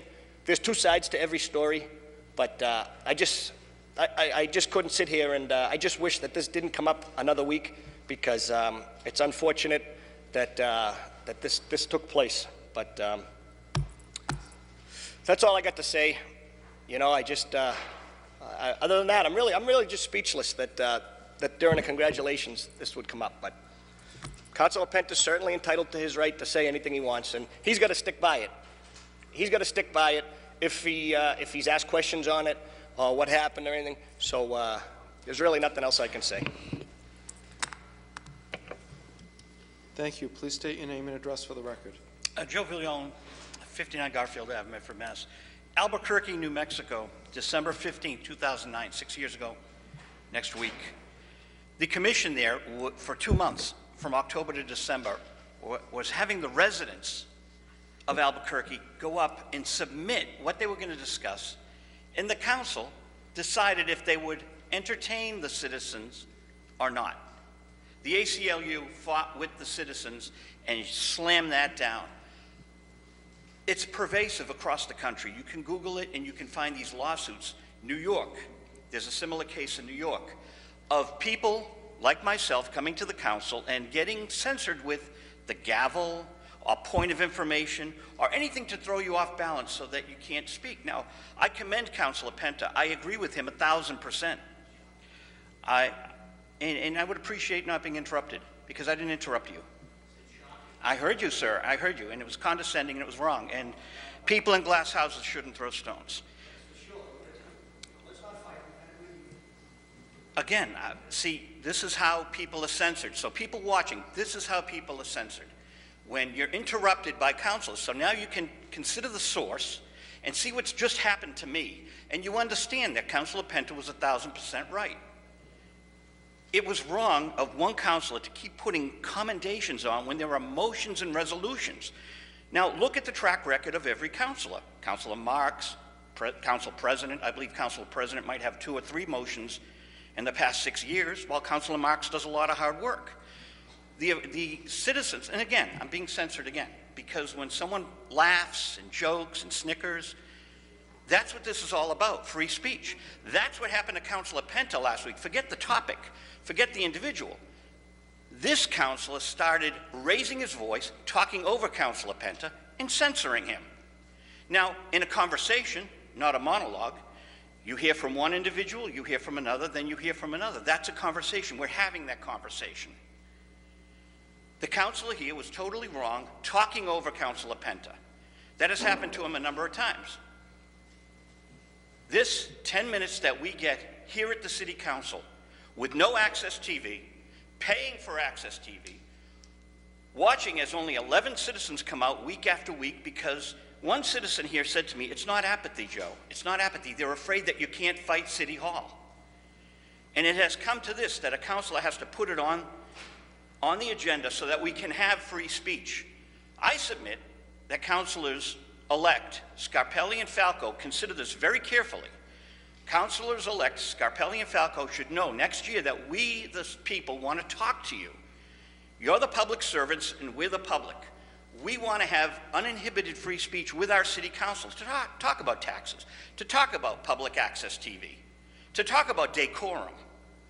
And if you treat us well, you will find that we will treat you well in return.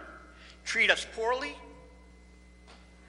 we'll put the mirror up. So thank you very much. Albuquerque, New Mexico, look it up on Google. I'll put a tiny URL out there so people can read about it. Councilor Penta, God bless you. You're absolutely right. Thank you. Please state your name and address for the record. My name is Anthony D'Antonio. I live at 12 Yale Street, and I just want to make a comment regarding the statement that Mr. Penta brought up. I felt myself, not having been a candidate this year, that that was a very inappropriate acknowledgement that evening, because everybody in the city knew what happened. It was even self-admitted by the individual who was being acknowledged.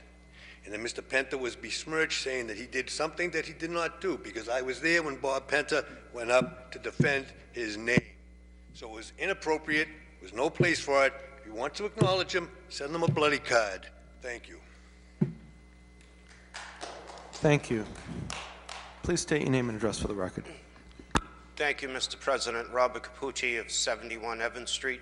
I used to teach public speaking at a university in southeast Kansas, and I have to say that we want to try to bring more citizens to this open forum. I actually looked up in the last week what the policies are on in regarding the decorum and the rules, the Roberts rules that we follow in council meetings. And as a member of a state committee, we follow Roberts rules, but unfortunately, the rules aren't always followed. And coming to this podium, oftentimes people ask me, why do you subject yourself to that? Because I'm watching at home and I see the councilors aren't really listening to you. A few weeks ago we were discussing, I forget what it was, but I brought up a comment by former President, God rest his soul, Reagan, about the 9 scariest words he ever heard. And as I recited it, with all due respect, Mr. President, you were laughing at me from behind the podium. And people mentioned that to me days later, saying that was pretty disrespectful and rude. So I would like to see more people come to this podium, especially with a new council coming in and a new mayoral administration coming in. We're literally going to need all the voices we can get at this podium. And I want to thank Councilor Penta for his years of dedicated service and for bringing up this issue tonight. And thank you for your time, Mr. President.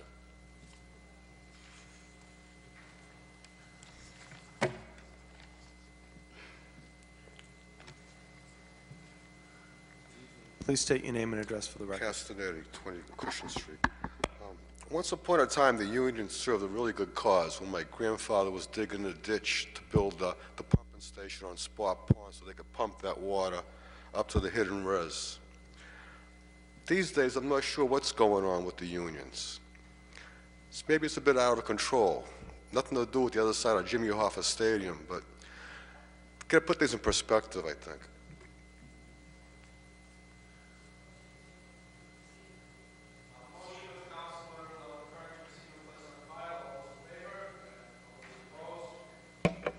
(15-792) offered by Councilor Penta. Be it resolved that the matter of the school department cafeteria employees that was discussed at our budget meetings be reviewed. What was that matter, Councilor Penta? Mr. President, the matter was simply this. There are not too many of these folks that work in the school department. I don't think they've seen a raise in 8 to 9 years. Our superintendent at the budget turned around and he said he would investigate it, look into it, and if they needed to get one, strike that. If that be the case, that he would take care of it. Well, nothing's been taken care of as we speak here tonight, other than a new $90,000 job being given out to the school committee last week, Mr. President. Point of information, Councilor Camuso. Yes, I believe the matter was reported at the school committee last evening, late in the meeting, but they actually negotiated a raise with the cafeteria workers, so Councilor Penta is in fact not correct. No, that's not true either, because if that be the case, there's been no communication. This thing, strike that. I've got the floor, Paul, all right? The superintendent was, the fruit? Pardon me, sir? Penta has the Say floor. that again? Say it again louder. I didn't hear you. Councilor Penta has the floor. If you spoke up, maybe we could understand what's going on around here, and you wouldn't be so rude, okay? You may continue, Councilor Penta. The fact of the matter is simply this. These workers have been waiting for almost 8.5 years. Can you please tell them to keep quiet? Councilor, you have the floor. We'll restrain ourselves. This has been going on for 8.5 years. It took place at the last budgetary hearing. Superintendent said he was going to get back to us. Whether this took place last night or not, I don't know. I'm still waiting for an answer. If it did, well, we got two school committees. Did they vote this last night? They gave a 10% raise? The gentleman may not speak from behind the rail. Pardon me? The gentleman may not speak from behind the rail. Can't ask them a question. They're going to be your future colleagues in January. Two of the colleagues who are going to be on this board next year just indicated that they got a pay raise. So with that being said, I accept their acknowledgement to that. They seem to be more creditable than anyone else around here tonight. So I thank you for that information.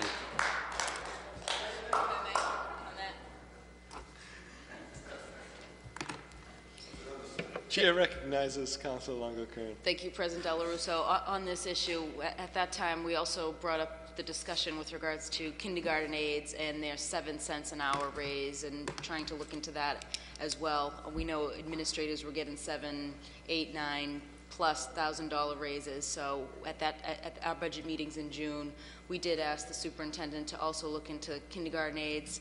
The other issue was that some kindergarten aides weren't allowed to work the full day. They're actually, hours were kept to, I believe, half a day. So if we could maybe get an update on that with regards to the increase in more than 7 cents per hour. Chair recognizes Councilor Camuso. So before we receive this and place it on file, I'd just like to state once again that the councilor was not correct. Thank you. On the motion of Councilor... That's not what the resolution says. The resolution says... No, I'm talking about your dissertation. Mr. President, are we going to be able to speak without being interrupted? Are you going to rule him out of order, please? Councilor, may I read the resolution again read for it, clarity? Please. 15-792, offered by Councilor Penta. Be it resolved that the matter of the school department cafeteria employees that was discussed at our budget meetings be reviewed. And that's what we talked about, being reviewed. And as I realized until coming in here tonight and just a couple of minutes ago, nothing came across my desk telling me that they have gotten their raise. I just asked our two new colleagues coming on in January that they got their raise last night, so I thank them for the information. Again, for the second time. Thank you. Thank you. So on the motion of Councilor Penta that the paper be received and Yes. placed on file? Yes. All those in favor? Aye. No, I had... And she amended it. Oh, and your amendment was that the... Superintendent report back with regards to kindergarten aides. So that Then that will be the motion, that the superintendent report back on the pay raises for kindergarten aides. Are we going to vote on this? May we? Let's merge. While we're discussing school issues, I just wanted to see if we could bring my motion under suspension up. On the motion of Vice President Longo-Kern to take this paper off the hands of the clerk, all those in favor? Aye. All those opposed? To merge it with the aforementioned revised motion of Councilor Penta. Be it resolved that the Medford City Council be updated on with regard to the new PR position that was put into their budget as of last night's vote in executive session. Madam Vice President. Thank you, President Dela Russo. It came to my attention about 7 o'clock last night from a few people who were kind of upset about a possible new position. I watched the school committee meeting for a while. From what I understand, and I can be corrected if I'm wrong, in executive session, there was a vote to take place for a new position worth $85,000 with regards to PR within the schools. This is something that was not on the agenda for the school committee. I believe it was something that was thrown in front of them at the last hour. I hear that it was sold pretty well, but at the same time, we're going to have to discuss this in June. The school department overran by over $1 million last June, so it is relevant to this city council. It's relevant to our deliberations in June and what we'll have to vote on with regards to the city budget and the school budget. People are upset. It sounds like it's a backroom. The school committee heard them out and voted the way they did, but my concern is more with the administration and how it was brought on and how it was, kind of not on the agenda. It was done in an executive session. It all seemed a little sketchy, and people are there are people upset and people calling and putting this in my lap and asking me to, ask the proper questions. And I think it's something we need to know about. It's very important. I've spoke up a few months ago with regards to the 5 new positions that were implemented in the school system worth almost $100,000 each. That's $500,000, and they were implemented within the last 18 months. I believe the superintendent verified that. That's money that we could be using to do other things within our schools, or money that, do we need a PR person? I think that's something that, the city council should have been apprised of, and definitely where the administration was involved, we need to know more about. So if we could have the superintendent report back, what is the job description? What is the actual salary? What will this person do? Who will they work under? Where will their office be located? And, why is this position needed when it's been discussed, other things that we need, obviously, in the school. I mentioned it before. Teachers don't get much of money for supplies. They pay for their own supplies. Raises at the, lower levels are minimal, if not at all, for years. I just really would like some information on it, and as soon as possible before this position, whether or not they know who's going to go in there. I do hear rumors, but is this job going to go out to bid? Will this be publicized? Will anybody have a shot at it, or is this kind of a done deal? Thank you. So that's an amendment, Mr. President. Councilor Penta's paper 15792, which was a discussion, and so that having been discussed, we've amended that to a resolve, asking a report back from the superintendent of schools to give us an update on the salary increases for kindergarten aides, and also for an update on the newly created position that we know of Mr. President? through other means. Mr. President? Councilor Camuso. Thank you, Mr. President. First of all, just a couple of minor corrections. The school department has not ran in a deficit the last, I would say, at least 5 years, as long as I can. We have Louise Miller here.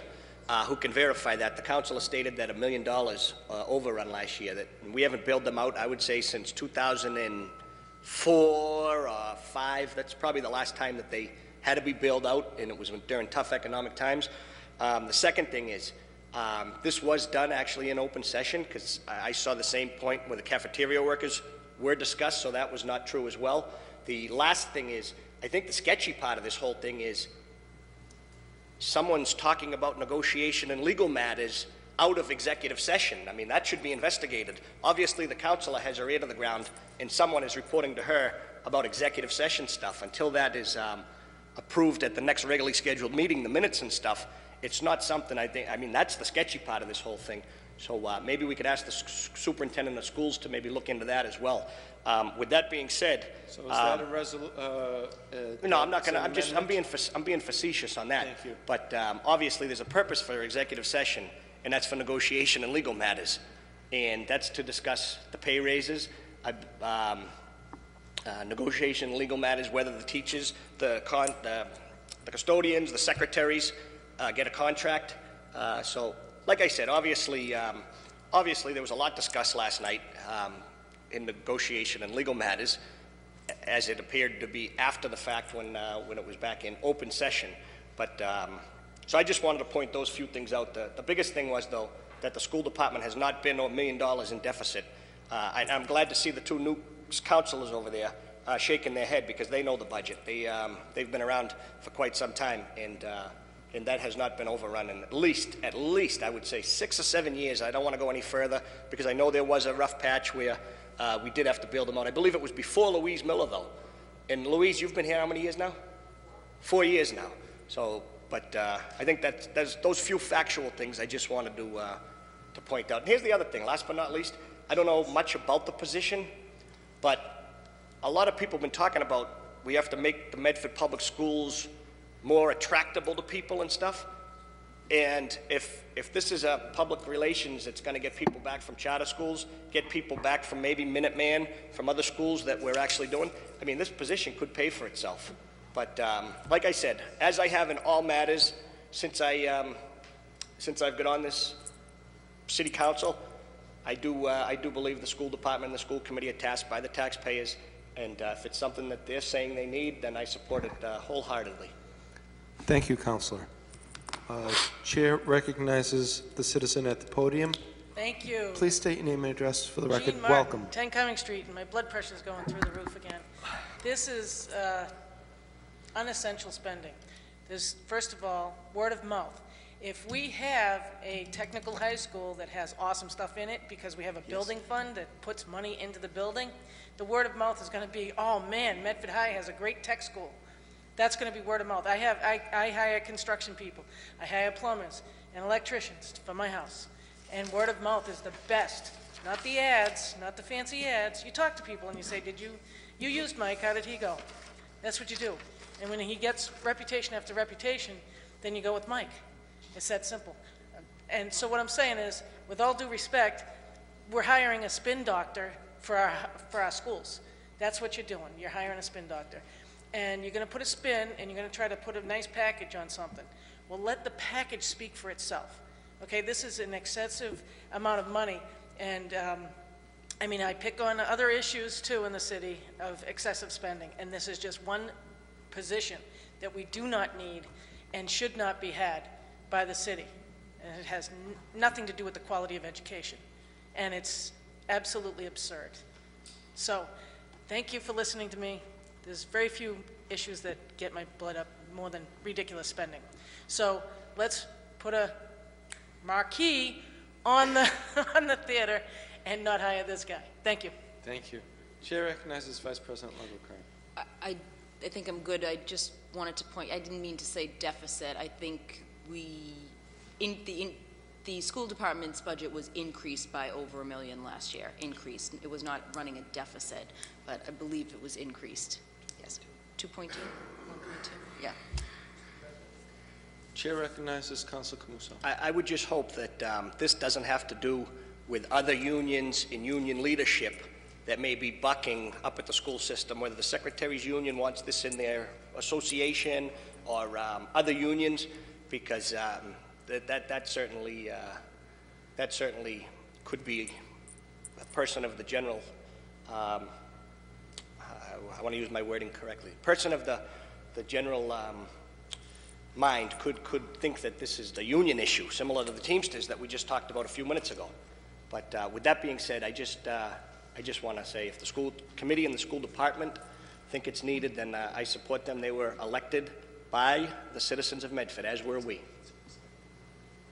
Very good, Councilor. So on the motion, Councilor Marks. Thank you, Mr. President. I, as one member of the council, would be interested to see where this particular funding came from the budget that was established in July for the school department. Secondly, we met with the superintendent 2 doors down. We went over his budget. Took us hours, Mr. President. You were present, and every member of this council was present.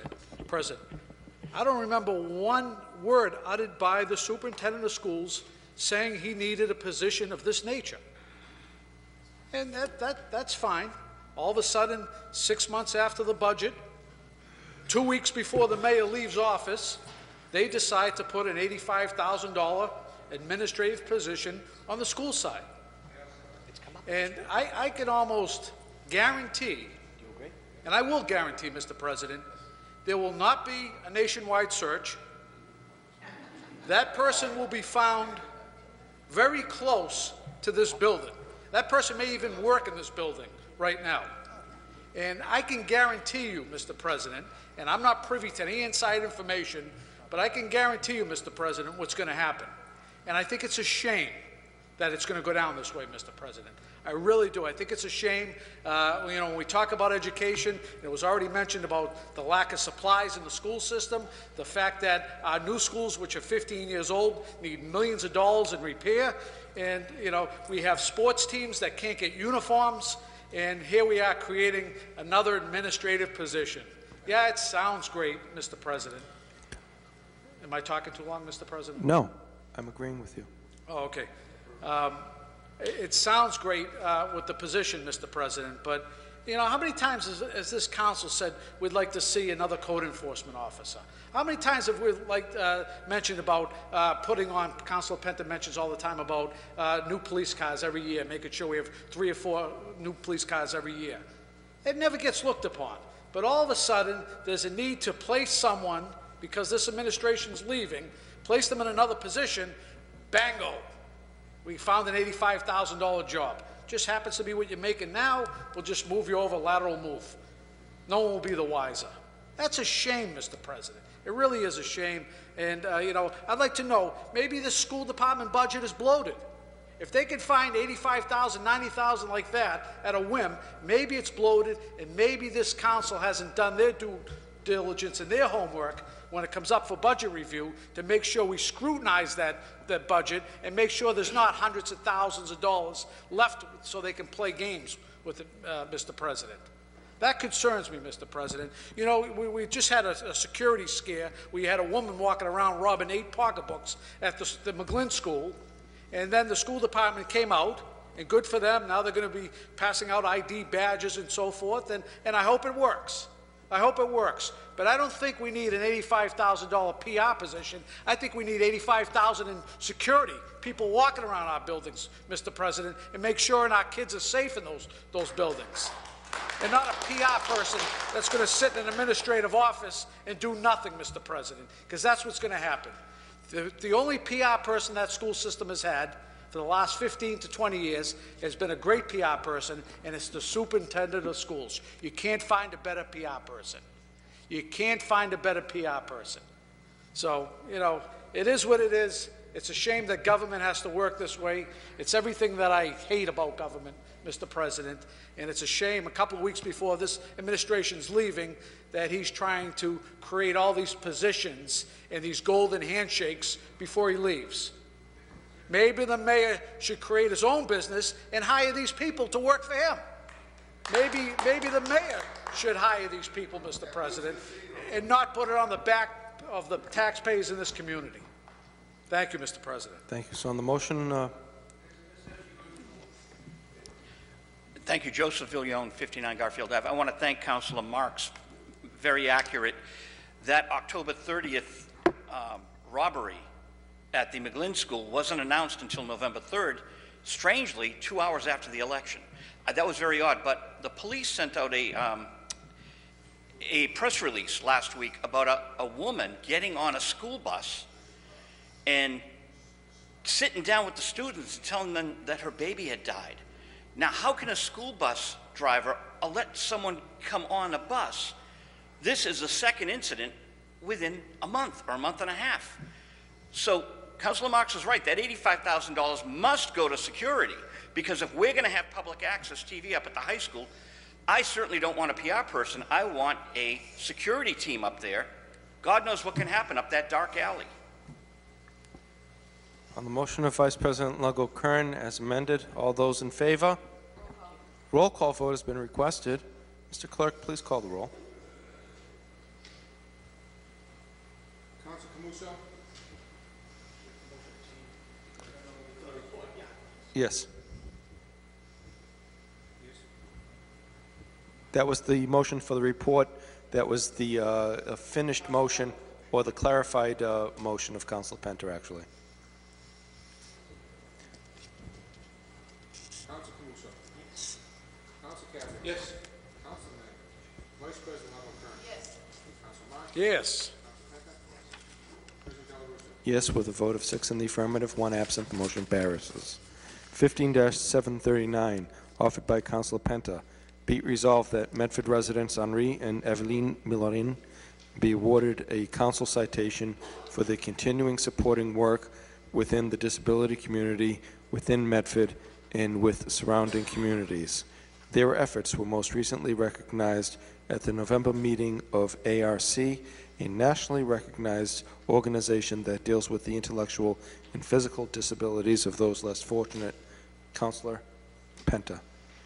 Mr. President, Henry and his wife Evelyn have done a tremendous amount of work in this particular area, and it's nice to see them get recognized. These are the type of resolutions that belong before the council. These are the type of acknowledgments of letting our people in the community know that folks such as this are doing this as works of humanity and for community awareness. The ARC community recognizes folks such as Henry, the national Henry and his wife, because it's just not in the city of Medford. They go to other communities, and they work with the intellectual and the physical disabilities of people that just unfortunately just don't have it. They're very quiet, unassuming folks. They don't go out there and beat their chest and say, look at me. They're just wonderful people who live here in the city of Medford, and I just think it's great to give them the acknowledgement that they deserve and for the work that they do. Thank you, Councilor. Councilor Carafiello. Thank you, Mr. President. I want to commend Councilor Penta for putting this on here tonight.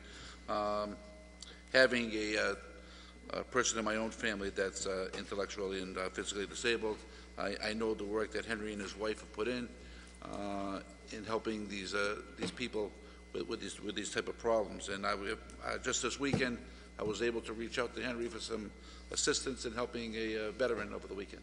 And again, I want to thank Henry and his wife for their good work and their continued success of their work. Thank you, Councilor Carafiello. On the motion for approval by Councilor Penta, all those, Councilor Marks. Thank you, Mr. President, and I too want to thank Councilor Penta for putting this on. I believe it was about 6 or 8 months ago that Henry received another award, statewide award in this community for his work with the disability community and his outreach to not only Medford, but many other surrounding communities. And he really is a source of pride for every resident in this community. And I personally would like to thank him and Evelyn for their work on behalf of all the different segments of the disabled community throughout Medford and throughout the state. Very generous people. Councilor Longo-Kern. Thank you, President Del Russo. I want to just echo the comments of my colleagues. They are a wonderful couple, and they do so much for this community and statewide. So I just want to thank them for all their service. It's done from the heart. They don't do it for any other reason, but they're good. They're very good people. Very good. On the motion of approval by Councilor Penta, all those in favor? All those opposed? Motion carries. Motion for suspension of the rules to take papers in the hand of the clerk. offered by Councilor Longo Kern. All those in favor? All those opposed? Motion carries. Offered under suspension by Councilor Camuso. Be it resolved that the Medford City Council commend, congratulate, and welcome home Jimmy Granara. Jimmy finished off his tour of duty of 8 years with the United States Air Force. On the motion for approval by Councilor Caviello, all those in favor? All those opposed? Motion carries. And finally, offered by the entire membership of the Medford City Council, be it resolved that the Medford City Council offer its sincere condolences to the family of Alphonse L. Frezza on his recent passing. If I may, from the chair, state that Mr. Frezza died yesterday or early this morning after an accident. Al was the longtime managing editor of the Medford Daily Mercury when it was a engaged, active, and considerate newspaper in the community. He served as a kingmaker in many ways for many of the young local athletes for generations, making sure that they were acknowledged for their athletic achievement and prowess and also for their good sportsmanship. Al finished out his career after years in the newspaper by serving as chief of staff to longtime president of the, Speaker of the Massachusetts House of Representatives, George Kavarian, and also served for several years as a legislative liaison for the Environmental Protection Agency. Al was 89 years old, I think, and was a good man to this community. So if you would all join me in rising for a moment of silence. Councilor Penta. Al was the unassuming type of a fellow that, be it politics or sports, he was the guy, he was like the go-to guy to go to here in the city of Medford because in his early days when he worked at the Medford Mercury, which happened to be the old Mystic Bakery location, he was an interesting fellow. You could walk into there and you talk about sports and you talk about your local politics and you get a pretty good answer. And he was a pretty honest reporter and he was pretty fair in how he reported. But the best part that I think about Al, he would always talk to you. He always, in his opinion, really meant something, and he was appreciative of the fact that you would take the time and either shake his hand or go to talk to him.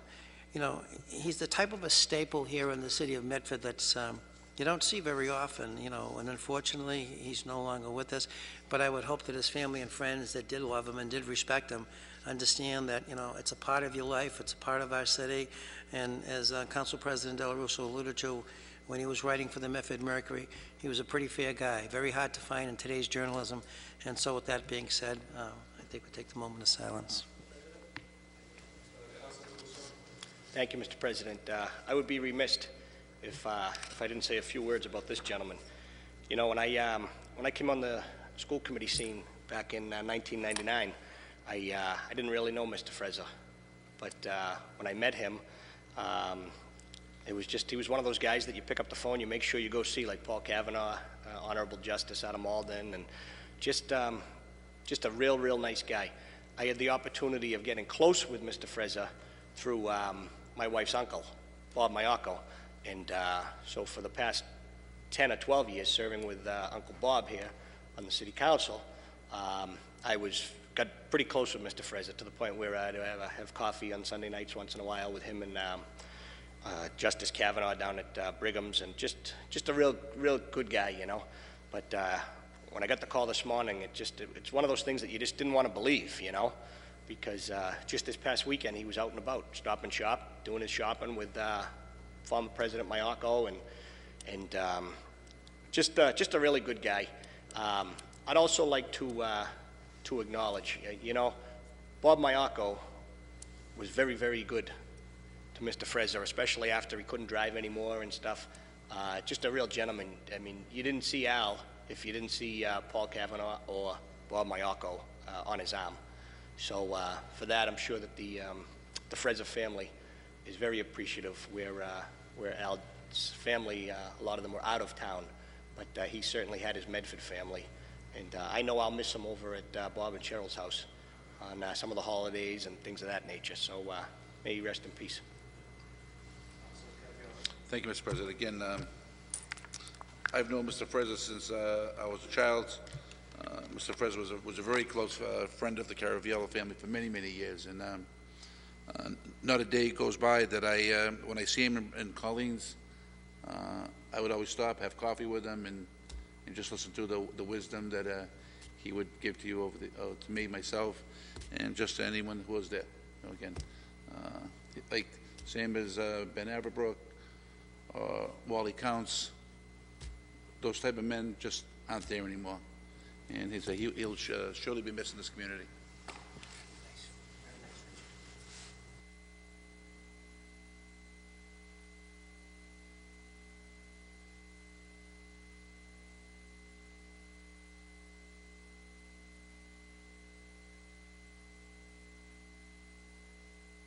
The records of the meeting of December 1st, 2015 were passed to Councilor Caviello. Councilor, have you had a chance to inspect the records?